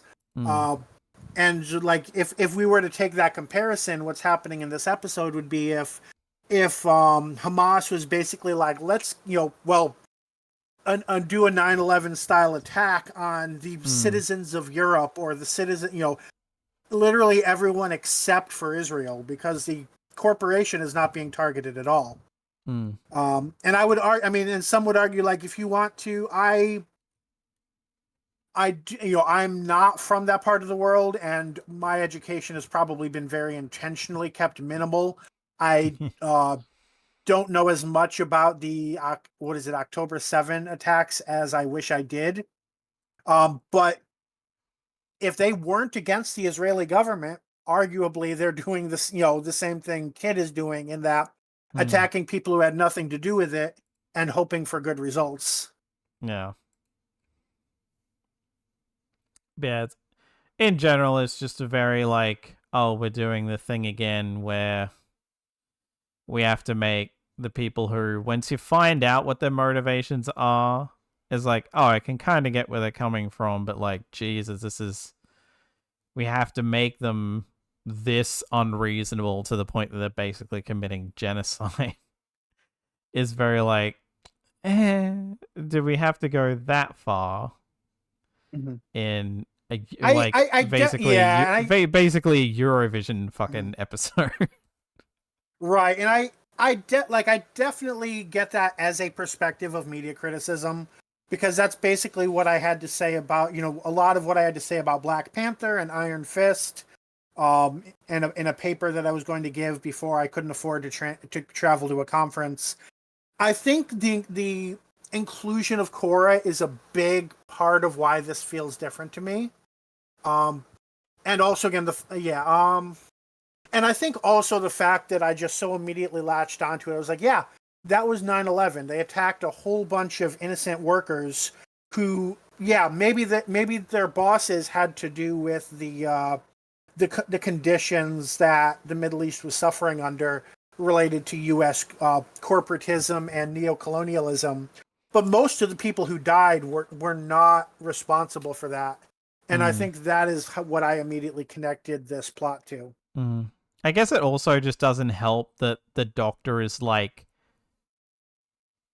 consistently like pissed and like I want you dead to Kid instead of like mate I don't think the I Doctor even learns about hell. Oh, yeah, that mm, actually, cuz I I cuz think I'll mention that because it was some it's yeah, I didn't put it on my list of mm. things to talk about. Oh wait, actually, do I have a worst favorite scene yet? Yeah, fuck it, I'll just bring it up. It seemed weird that Helya was up somewhere the Doctor did not know anything about, unless that's because of the timeline changes, because that's the sort of Mm. thing the Doctor would normally know about. Yeah, I mean, to be fair, I kind of like when the Doctor needs it doesn't like know literally every planet ever, so it's nice Hmm. when he has to learn about something new. Yeah, Um, yeah. I as think it's specifically the fact that it's a victims of injustice. hmm, Especially this doctor, I would think it would be yeah, very cognizant to him. it, I think and that's what makes it stand out. Like I'm more okay with him not knowing like the general aggressors and geopolitical situations, and less okay with him not knowing about like a planet that has been scapegoated and treated mm, like the victims of racism everywhere.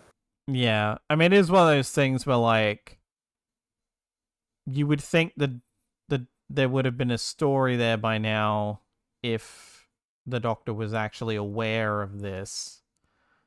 Um, but for all we I know, mean, there I might. at Th- least I would think he would have heard about like people being racist toward Hellions, maybe mm, not knowing why. Like that's the part where yeah, we would need a story, but like him yeah, being like, oh yeah, I've people are pretty nasty toward Hellions, and maybe even if that was the extent of his knowledge, or maybe he knew about the rumors and didn't know if they were true or not. yeah. So like, if we ever get like a follow up story where he tries to, uh, go against that corporation doing all this dodgy shit on that planet, that would be nice. But we'll see. Hmm. On that note, I'm still wondering if the corporations like what we talked about last week with Poppy, and I even mentioned in the intro, if that's just a Mm, coincidence or if mm, there's an actual connection there. yeah. I mean, we know that poppies are what they use to make the honey, so it Mm. feels like a coincidence, but I'm wondering if there's more Well, to it. it's not even that. It's like as she brought up, it's not making honey; it's honey flavoring. So there's like, Yeah, well, yeah. So and they say like it tastes like the real thing. So it's yeah. basically it's like making butter out of coconut oil. Hmm. It's not butter, but it functions as butter. That's what I mean by making honey. Yeah. So my dislike was relatively benign. But it was something that I was like, what the hell is happening in our spoiler chat until they finally addressed it in the episode. We have a host that was apparently placed in cryo sleep from Earth, which implies that one, there was an audience for Eurovision outside of the Earth, and two, they had access to people that were alive in 2025. Hmm. But then the Earth was destroyed without ever developing space travel. Yeah.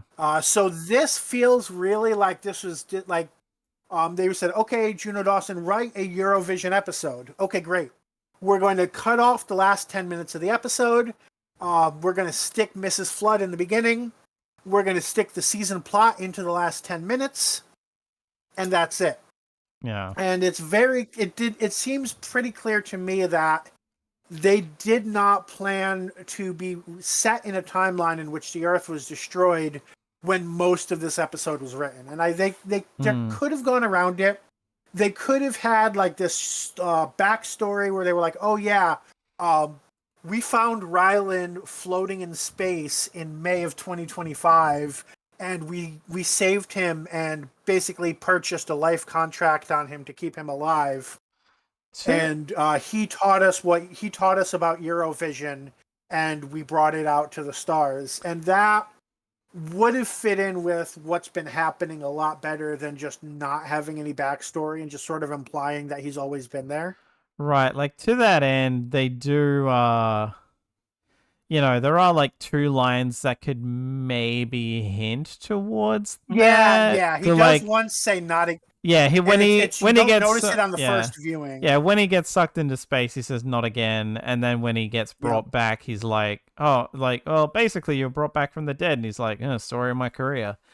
So Yeah, it's like, and I think I think those are the changes the script editor wrote to make it fit in. But I wish there was an actual scene, and I think maybe that's to do with them wanting to have like the upbeat attitude of the 9/11 episode is a weird thing to say. Yeah, like it could be even like an easy fix would have also been like the Graham Norton thing was basically it's an AI version of Graham Norton. You basically could have had an AI version of this dude. Or like, And on that note, they found his corpse who the hell and did he sell cloned his him. rights to in perpetuity if all the people he could have sold his rights to were dead? Right. Like it could be a matter of So that's like another example of there's no way that scene was written having right. already watched the episode where nobody knows what Earth Yeah. is. Yeah. Like it to me it's one of two things. It's either the implication is that this fictionalized version of Graham Norton's has like maybe has a thing in his will that he could be used for AI and they discovered that somehow. But yeah, it's an element that does kind of fall apart when you think of it. Right. All right, favorite scenes. And Aaron wrote a book, so let's see. I was like, she gives several basically. Right. Are you planning on taking any of these?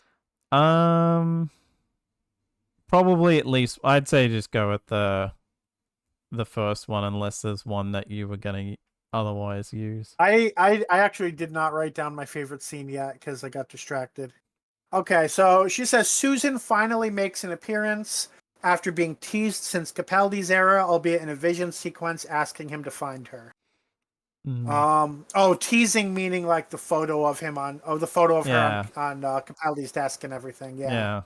But yes, I think this is the first time I think we mentioned it during the brief like spoiler thing before. But yes, Susan Campbell has returned to big screen Doctor Who. So not only do we have our villain return for the season, but we have our good guy companion return for the season.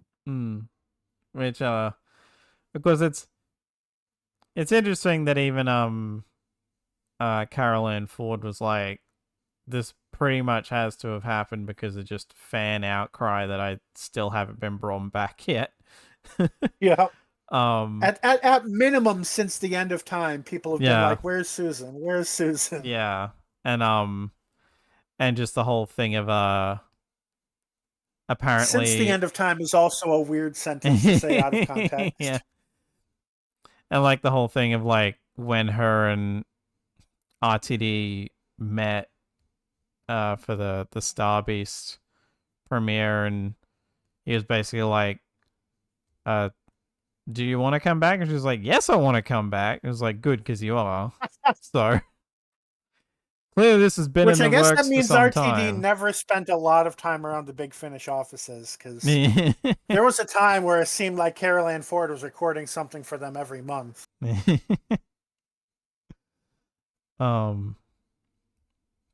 it is nice to have her back. Like, I almost wonder, like, if she is in the finale proper as well, if this is just a way to like, okay, we'll let you pass the role on to someone else because maybe something will happen and she'll regenerate into a younger actor. So I could see that happening. Because she's, what is she in? She's in her 80s now. I was trying to remember if she was 90 yet or not. which I literally have a spreadsheet with her age open on my computer. I literally could just search for her name. She is 84. 84, yeah. Either 84 or about to turn 84, one of the two.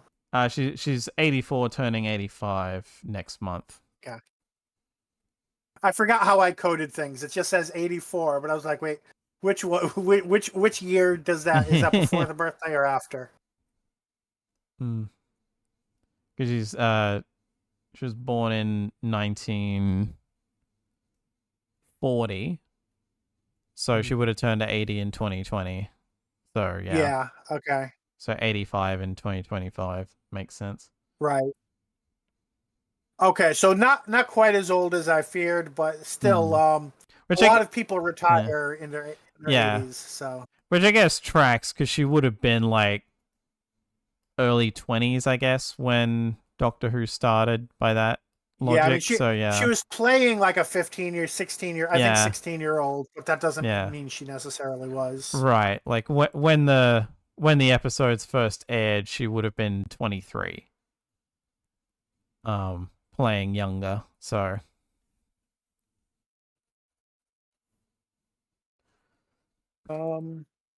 Yeah, I'm kind of curious if they're going to mention anything that's happened to her, or if they're just going to say like, "Oh yeah, she's here. This is where she's been since either the Time War or since the Master destroyed Gallifrey." We're not going to talk about what happened after the One Day I Will Come Back scene. We're not going to talk about the books. We're not going to talk about her son or the Time War. Or maybe they'll talk about some of that. I mean, we know Paul McGann is canon now. Who knows? Yeah. All right. What's your favorite scene? I'm going to say it's kind of low hanging fruit in terms of one to pick, but and it was one of the notes that Aaron left anyway. But yeah, the reveal of the Rani, like, it is kind of tacked on to the end as a mid credits, but I'm still like, at least in terms of like the personality we're getting of what little we've got, so long as that's consistent, it was very just, thank God they finally did it. Like, after, as I joked of like, I think I joked about it in spoiler chat, like after years of like people being like, apparently people having assumed like this, that, the other would be a Rani reveal, and then it never being the Rani. It's finally the Rani. Like, thank God. At least the Mrs. Flood thing became something that I care about. Unfortunately, that does mean Mrs. Flood is completely a Missy knockoff, because the Rani is being revealed in the exact same way that Missy was. Well, almost the exact same way Missy was. Again, no kissing the Doctor. I mean, the funny thing is the thing that vaguely, that it vaguely felt like to me, an older actor playing a role that you don't realize they're playing until the regeneration sequence, is very Series 3. with the Dr. Which is the Master as well. Yeah, which is so that's a double Master knockoff. Yeah. Yes, I mean, it kind of fits the Rani's track record. Yeah. Which, like, that in itself is a little annoying, but at the same time, it's not like a literal 1-to-1 carbon copy. And like, I would almost be annoyed at the bi-generation thing happening again, because, like, you know, it's brought up even when it originally happens as like, this might have just been the influence of the toy maker being around, that was able to happen in that moment. But now the bi-generation? Yeah. Oh, wait, sorry, you're saying the Doctor's bi-generation, you were saying? Yeah, like, it feels like when the Doctor bi-generated, it was a matter of, well, the toy maker's right there and his influence is still like fairly strong, so that's why it happened. Whereas now, we're far enough removed that it is a little like, huh? But at the same time, We the Rani having a lackey that is just an old lady version of herself yeah. is very interesting, and at least gives her someone to boss around, so that could be very fun. So I'm willing I to give also it a think pass. I also think it kind of fits the idea of like, oh, the chaos gods and shit have been happening ever since the Bi Hmm. generation. So I don't think Yeah, we're that yeah. far removed. Hmm. I you mentioning the Ronnie's lackeys just gave me an idea, and I hope I remember that idea when we talk about predictions because I don't want to go off on a tangent right now. Hmm. Um, and now, so those were definitely the two best scenes. If I'm trying to think of what my favorite is, like there's a lot of little moments I liked, but none of them feel comparable to a best scene. I think what I'm going to go with, and this is it's maybe controversial. The Doctor, of course, has gone into very non-doctorly behavior. He's I mean, we've seen this. We've seen a little bit of it with the 10th Doctor. We've seen a little bit of it with the 11th Doctor. I think we saw some of it with the 12th Doctor. So the Doctor is very much in demons run when a good man goes to war mode. Susan is trying to tell him to stop, but she's a vision that I think he doesn't really believe is actually happening.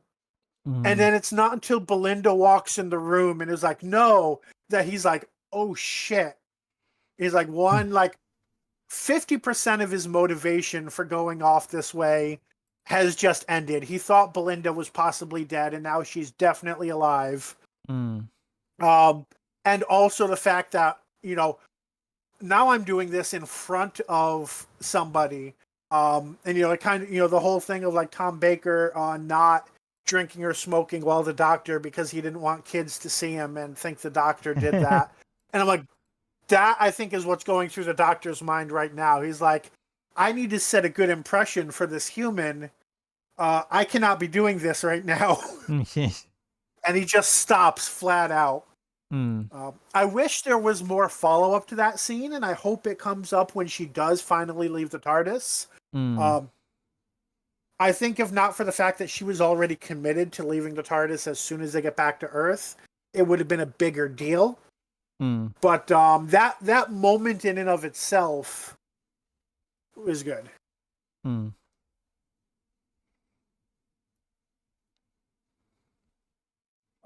Aaron also mentions the Doctor explaining how he survived the Mavity field, which was good because she was confused because Capaldi went blind from being in space, and so this gives more. It gave more reason why that didn't happen again. Hmm. Because yeah, And also Graham Norton. yeah, because it was a bit of a. At first, it is almost a bit of an uh Last Jedi Leia moment. Although the funny thing is I give the Leia thing a pass because He had the Force. yeah, He was a wizard. mm. And but like with it, and like I think the reason I give both a pass ultimately is that Leia is immediately in a coma, and the Doctor basically has to be revived because he like immediately collapses. Mm-hmm. And Like, yeah, and not only that, so like obviously the swimming thing was kind of cheesy, but I mm, think that was partially put in there to be like, yeah, there's air here. Like this yeah, would not work in a vacuum. It only mm, works because there's matter there. yeah, Um, so I think that I figured that helped as well. Like that mm, was him saying, yeah, there is definitely air being held in by the Mavity. yeah, And yeah, the resurrection. At first, I was thinking that it was like an adrenaline shot or something that killed that mm, killed Sylvester McCoy, and I was like, oh, mm. why doesn't he make a remark about the last time he was seen by an alien medic? Mm. Um, but when I looked it up, they say no, that's not what it was. I just misremembered the scene. Right. I still wish he had some sort of remark. Yeah. But I did like the fact that they had to scan him and confirm Yeah, his yeah. biology before knowing what to inject him with. Yeah, which given that this is like far flung future and there's aliens about and all that, scanning to make sure Yeah, even though he looks there's human, so makes many very sense. different species there. Yeah, as opposed to like him looking human on Earth and doctors don't realize until it's too late. Right.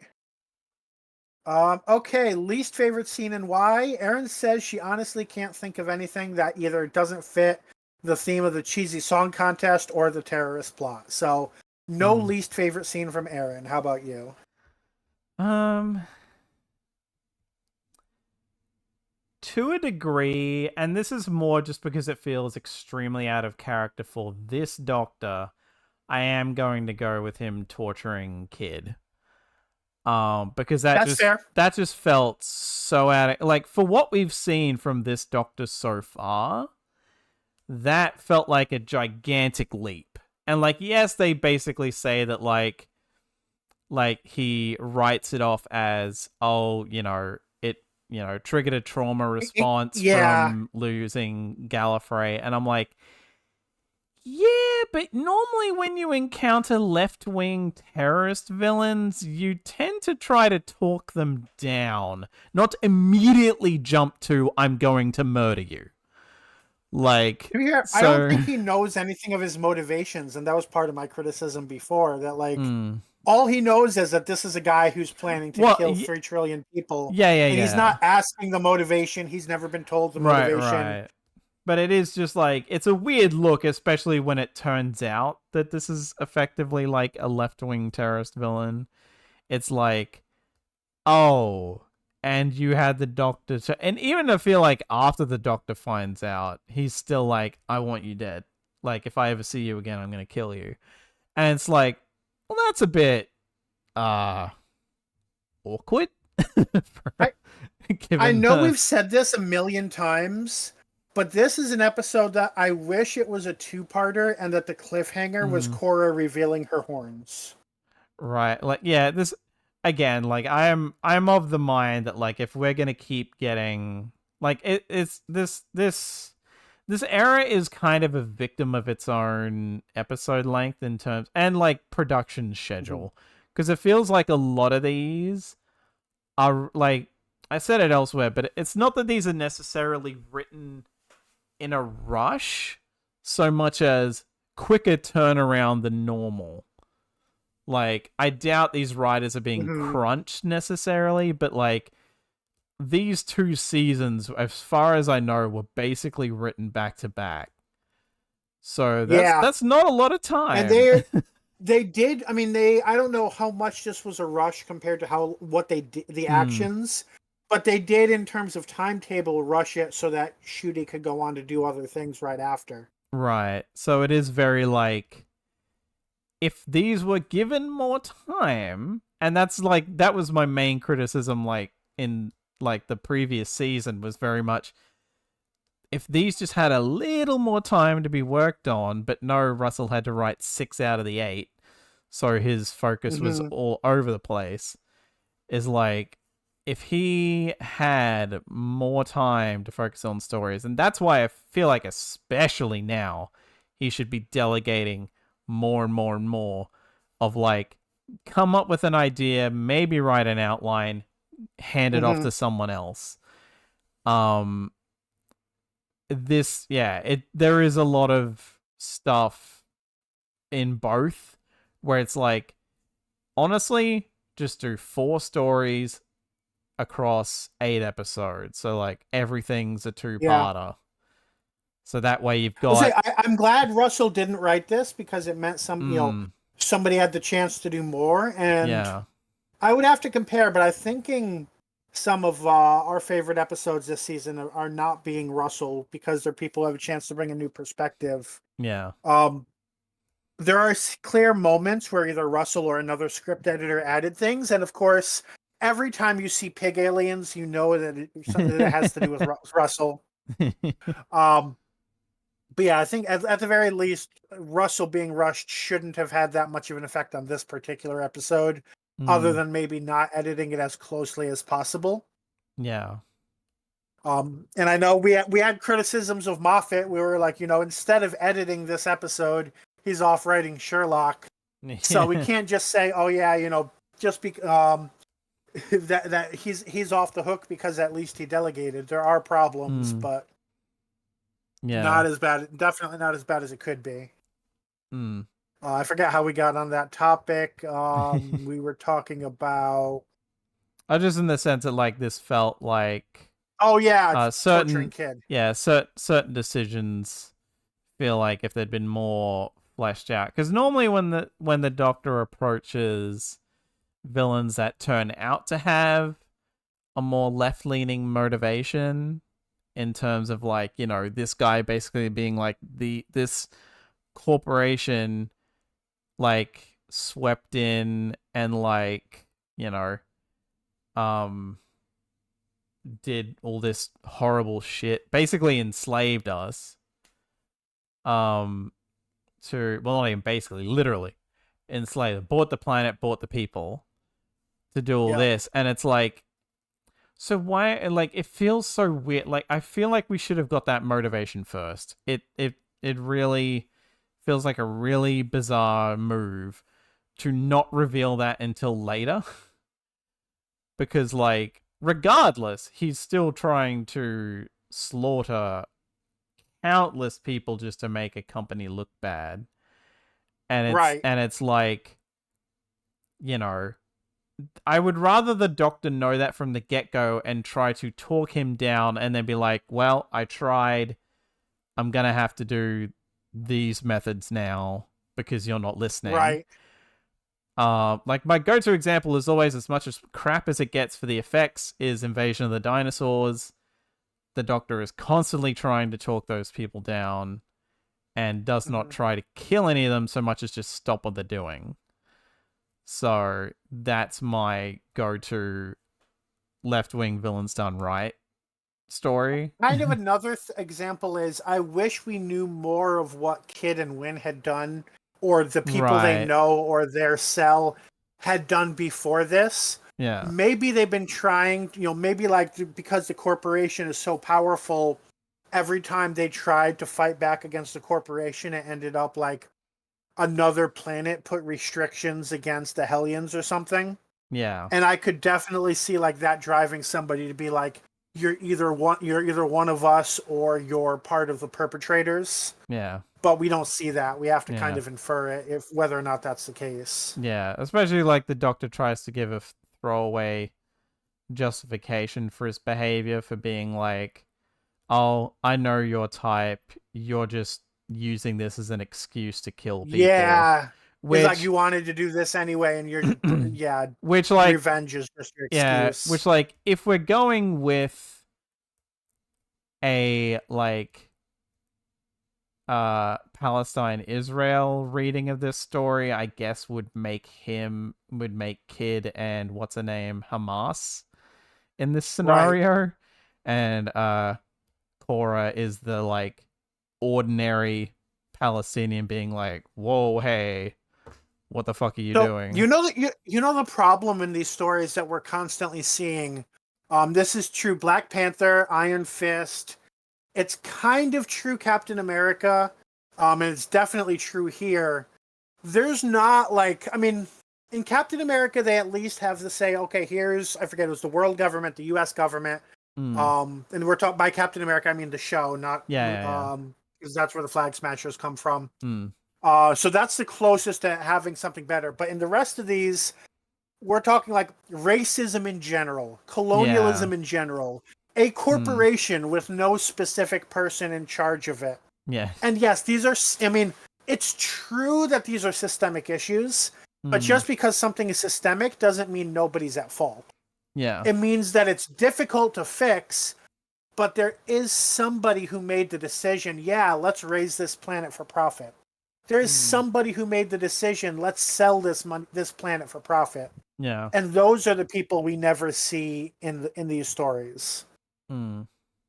And that, I feel like this it's gone quite on a tangent from the original point.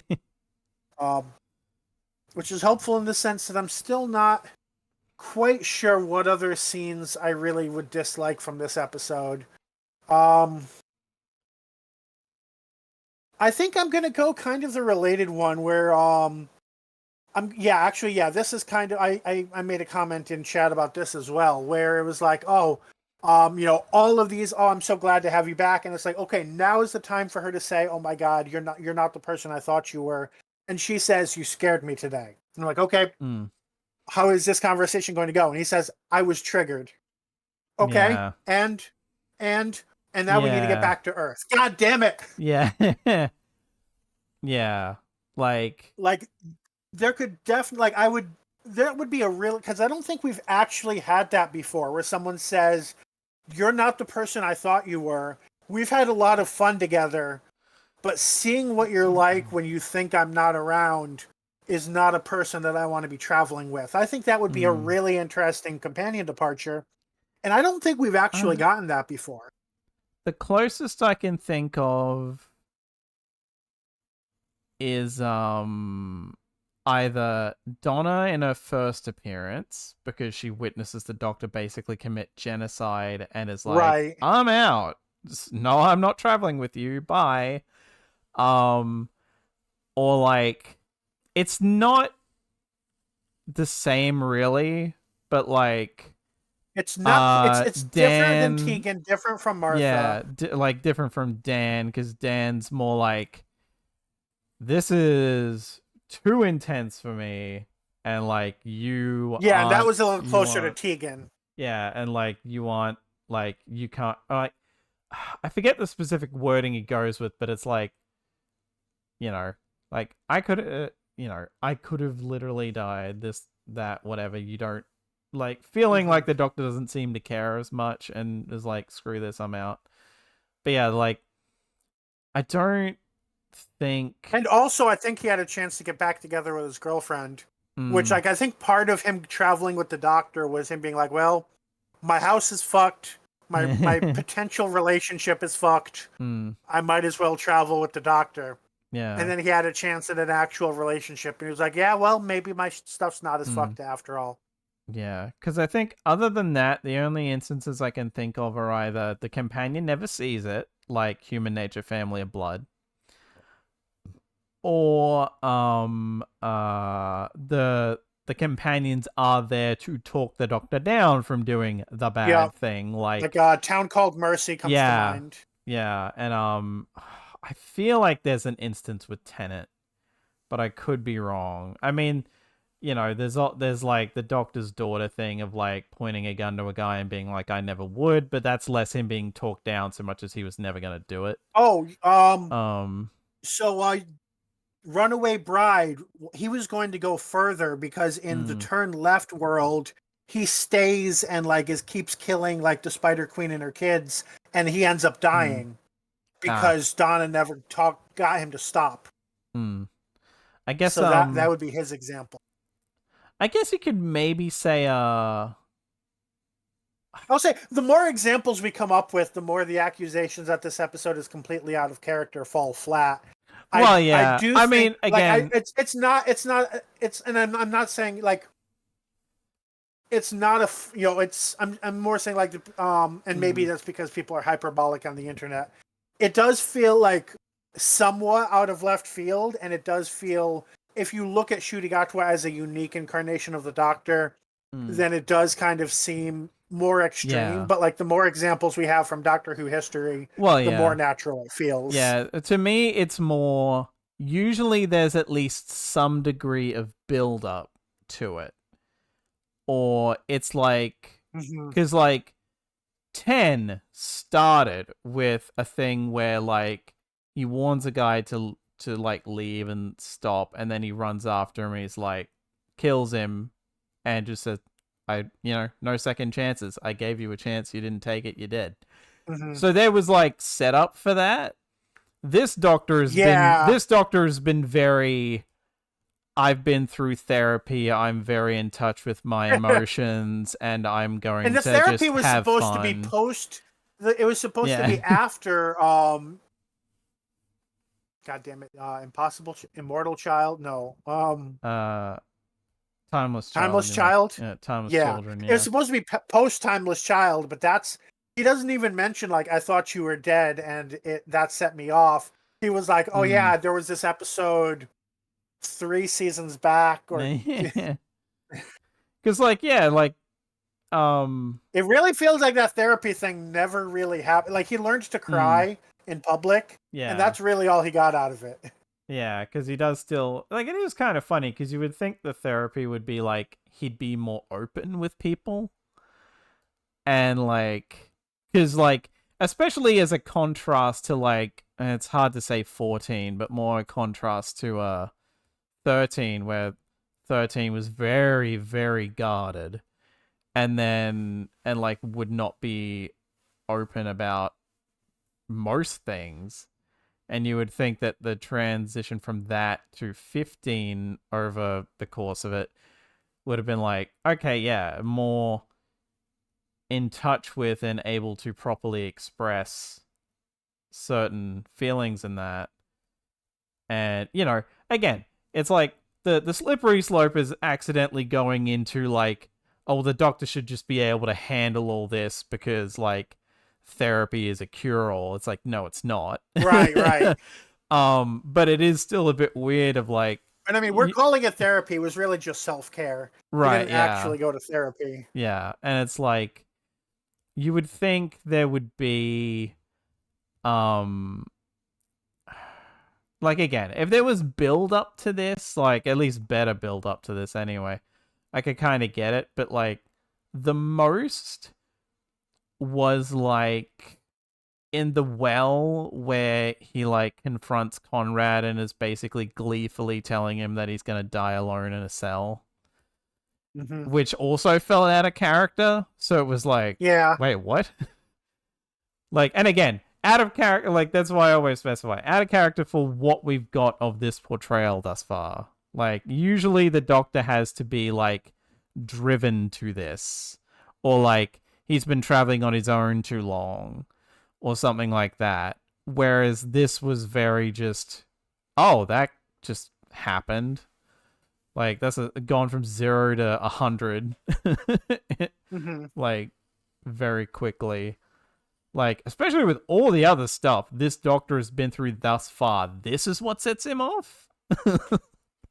Like, I don't know. There's just something weird about that where it's like this was the catalyst. Like, and mind you, mass death potentially. So I get it, but it's also like I feel like it would have been better if there'd been some build up to this rather than like 0 to 100 ready to torture this guy. Like not even kill, torture to death. Like this guy, which that especially feels very uncharacteristic. The Doctor has killed before and will kill again, but torture especially is like, whoa, what? Like that. The last feels time I very remember, non-Doctor. The main thing I remember him torturing is a Dalek. Right, yeah. And that was absolutely like... And that's like, he has a special place in his heart for the Daleks. Right. And you could even chalk that up to Time War PTSD.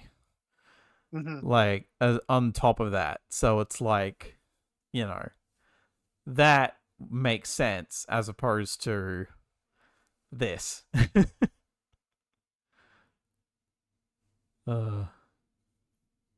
All right. So that was our least favorite scenes. On to final thoughts.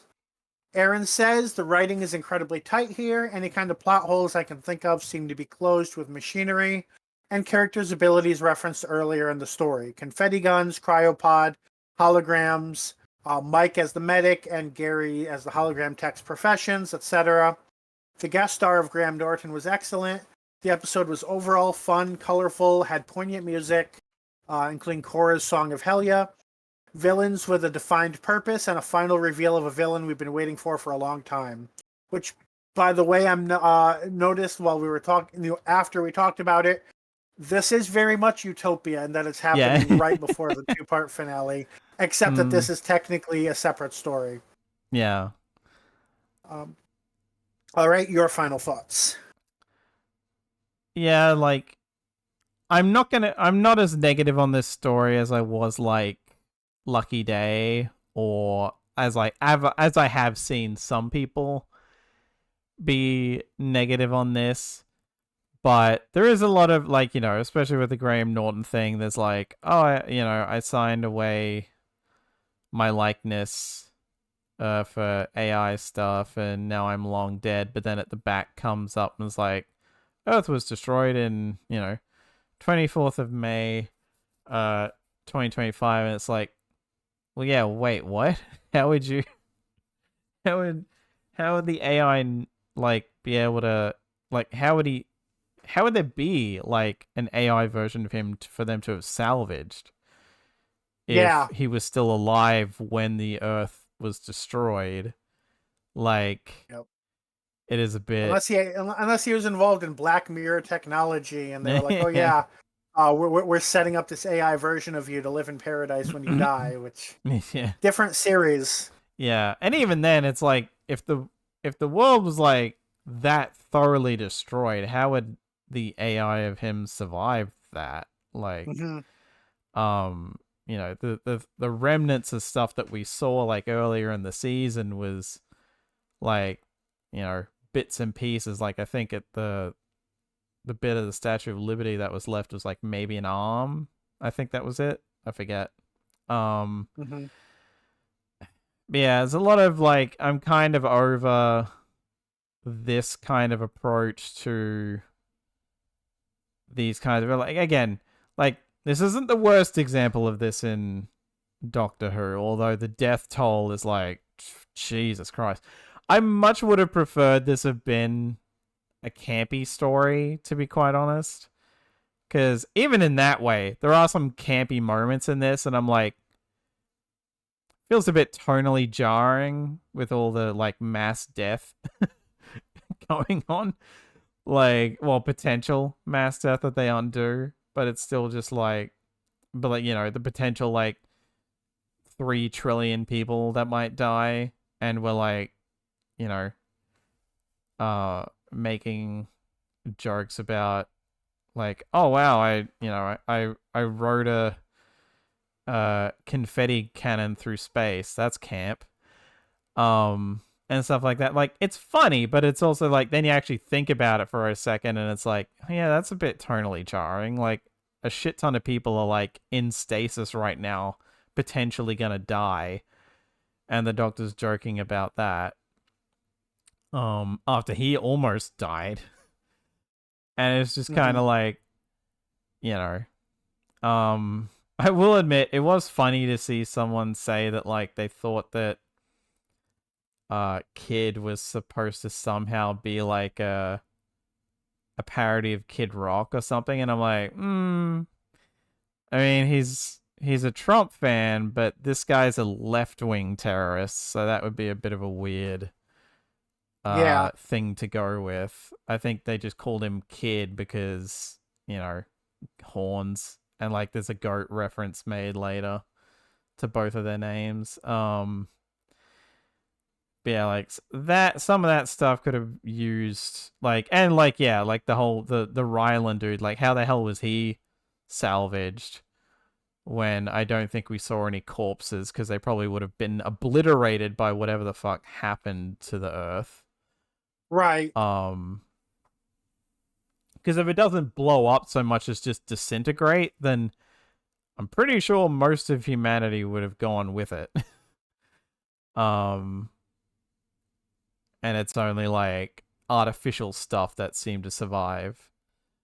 But yeah, it's there's stuff like that where like, had they had more time to work on it, they probably would have worked out the kinks of that. And like, I don't know, maybe they found his remains floating in space and created a clone or something, like a facsimile, whatever, that just never ages. um Hmm. like, he literally could have just been a robot with skin over it. Like straight up a cyborg or something. Um and that would have explained it away pretty easily. And it's like, you could even still have him be like in storage, basically, of like, they grab him out when they need him, and otherwise he's just shut off the rest of the time. To prevent the like skin from deteriorating or something. um but like, Like I don't by any stretch I don't hate this or anything like that, but there is a lot of like the more I think about it, the more I start picking apart certain things. And like I'm looking forward to see what they do with Irani, but we'll see with that. But yeah, it's just, and I feel like my thoughts would probably be different than this if I'd only seen it the once, but having seen it twice and seen some discussions about it, I'm like, okay, yeah, I'm thinking about this a bit differently. And not as positive as I otherwise could have been, but nowhere near as critical as like Lucky Day. Fair.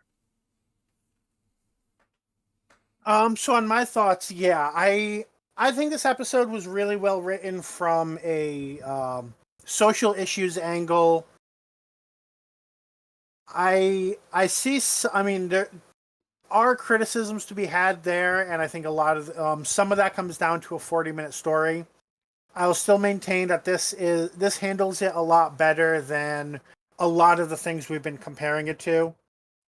Um, maybe I mean, yeah, it's really weird to have the 9/11 episode and the Eurovision episode be the same episode. We've talked about tonal whiplash and things like that.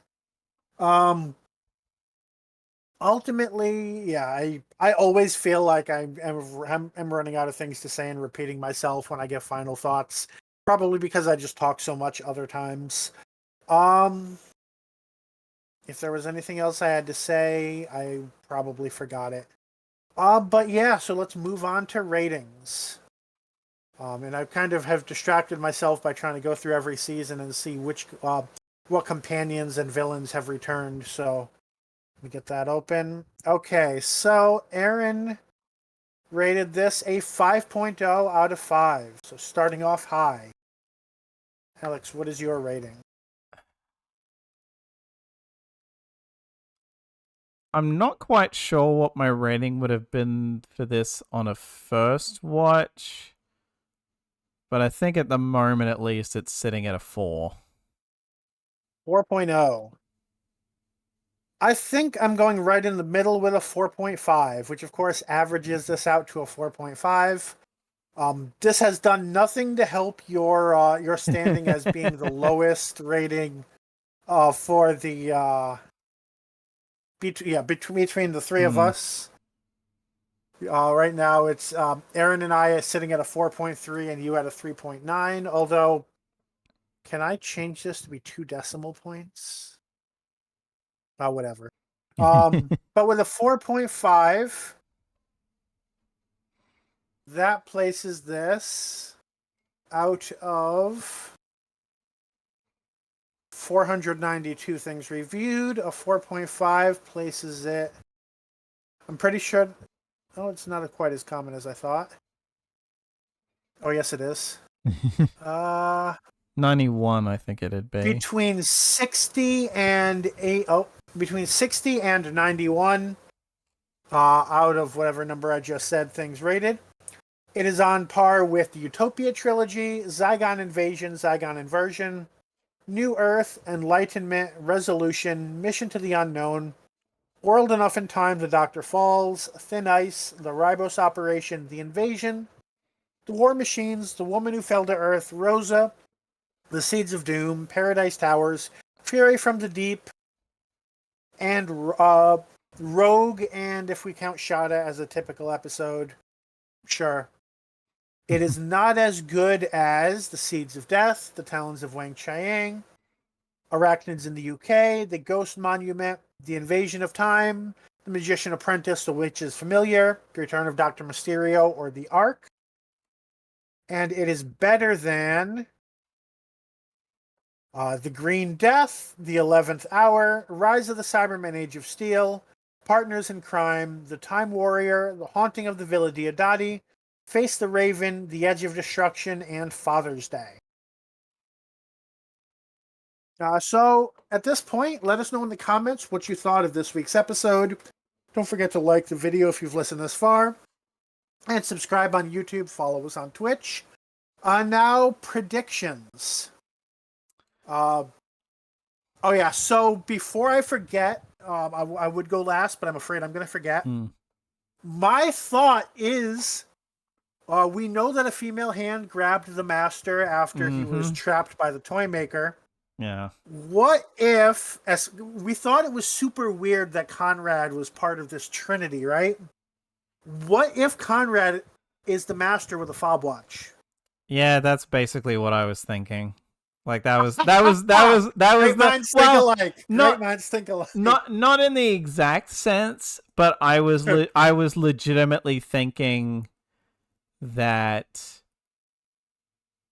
the Ronnie grabbed the tooth, like Mrs. Flood grabbed the tooth, and implanted that into Conrad to make him the master. Oh, okay. So Conrad is a regular human being, like psychically affected by the master. Yeah. Something like that. That Or I like could see that. or she like effectively puts like, I don't know, his soul or something, like his essence, because it wouldn't be the first time that the masters switched Right. bodies. Do you think RTD would go something unique instead of just a fob watch? I mean, possibly. Like, especially because we've had like the fob watch done That's in true. the We had Chibnall. Yana. Yeah, and like the Chibnall era brings it up, and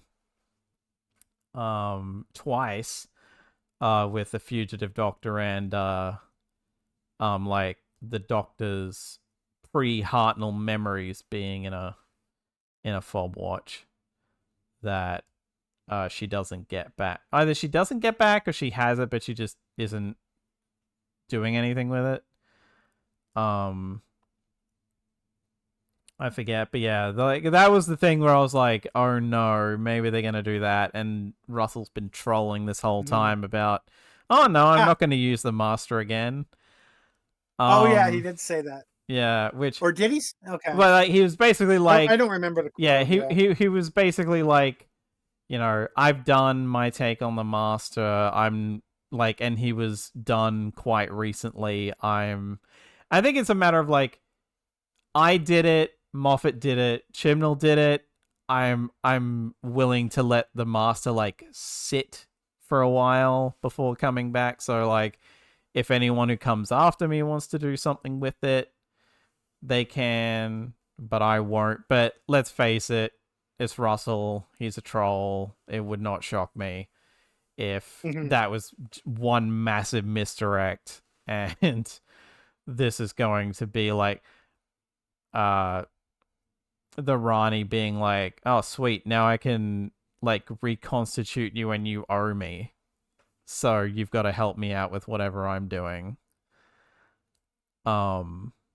Which I would assume it will probably be someone other, like if like effectively the master comes back, that it either would be by virtue of coming back through Conrad somehow.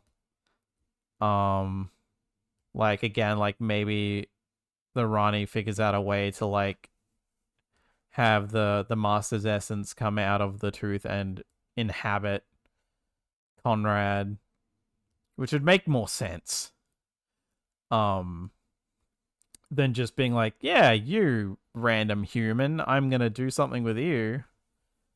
So much as, you know, yeah, but I don't know. Like, either way, I would definitely assume that Mrs. Flood is the one who grabbed the tooth back in the giggle. Oh, that reminds me, something that we haven't talked about yet, because we didn't have time before. Which, I mean, I guess we're kind of over time now, so we technically still don't have time. But Russell said he always thought Mrs. Flood was the Rani. So for how long was she just there fucking with the plot without anyone knowing who she was, including the man writing her? Right. Well, like, I think, and like, going by the Doctor Who Unleashed, I'm going to assume that has always been the plan, by virtue of the fact that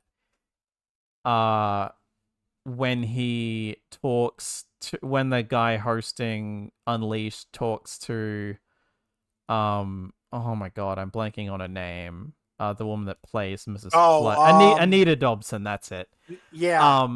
when he's talking to her, the implication is that she's been keeping a tight-lipped secret the whole time. Maybe she When knew, but Russell didn't, mm. which would be weird because again, he was the one who wrote the Yeah, like character. it wouldn't surprise me if it's like the exact like exactly how it was going to play out wasn't necessarily planned, but the reveal of her turning out to be the Rani in some form was always the idea, which I guess would track with like how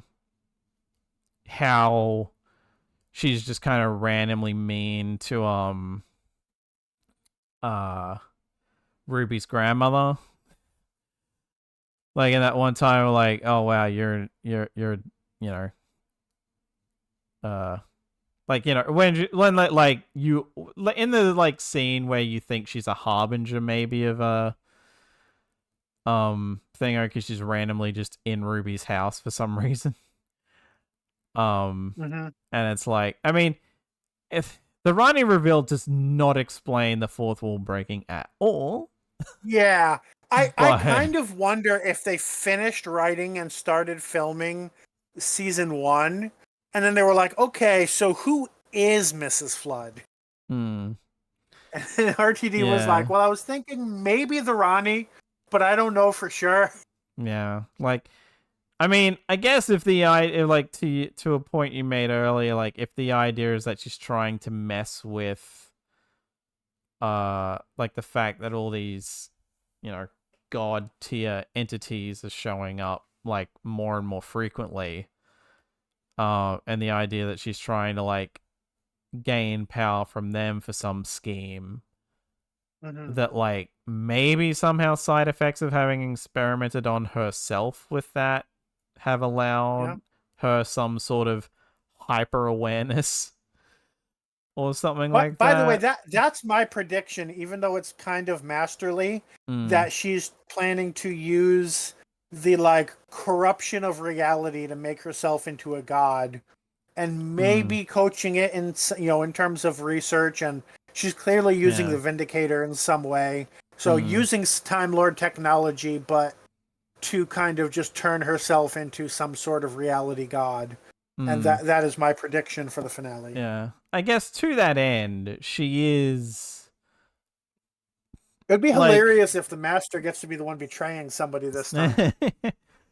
I mean, to that end, like she is a ordinary Time Lord in terms of she would still have a regeneration limit. So if this is like, I want to be able to live forever, here's a way that I can get around the current limit by like Mm-hmm. achieving this level of existence, is a way that I True. can just live on forever and do all my fucked up research forever.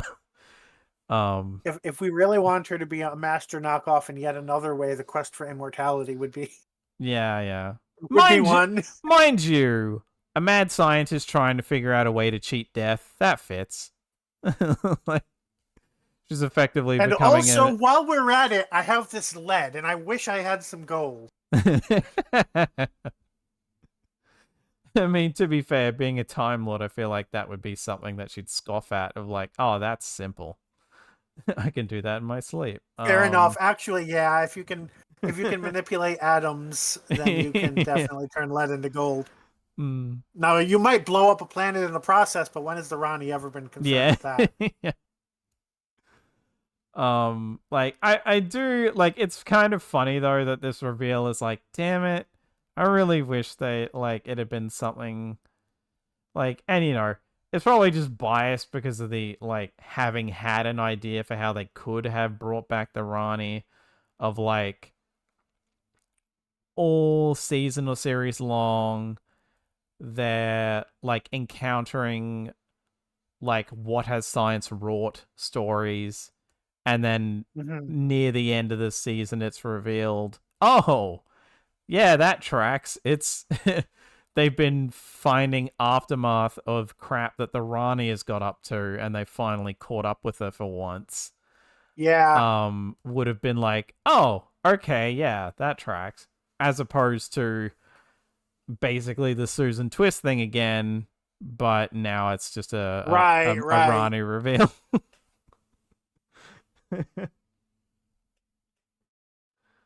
uh like hopefully All like right. so long as it's better than the season finale last time, I'll be happy, but yeah. Mhm. All right, so those are our predictions. Next time we start the two-part finale with Wish World, written by Russell T Davies and starring Ncuti Gatwa as the Doctor and Verada Sithu as Belinda Chandra. We'll see you then.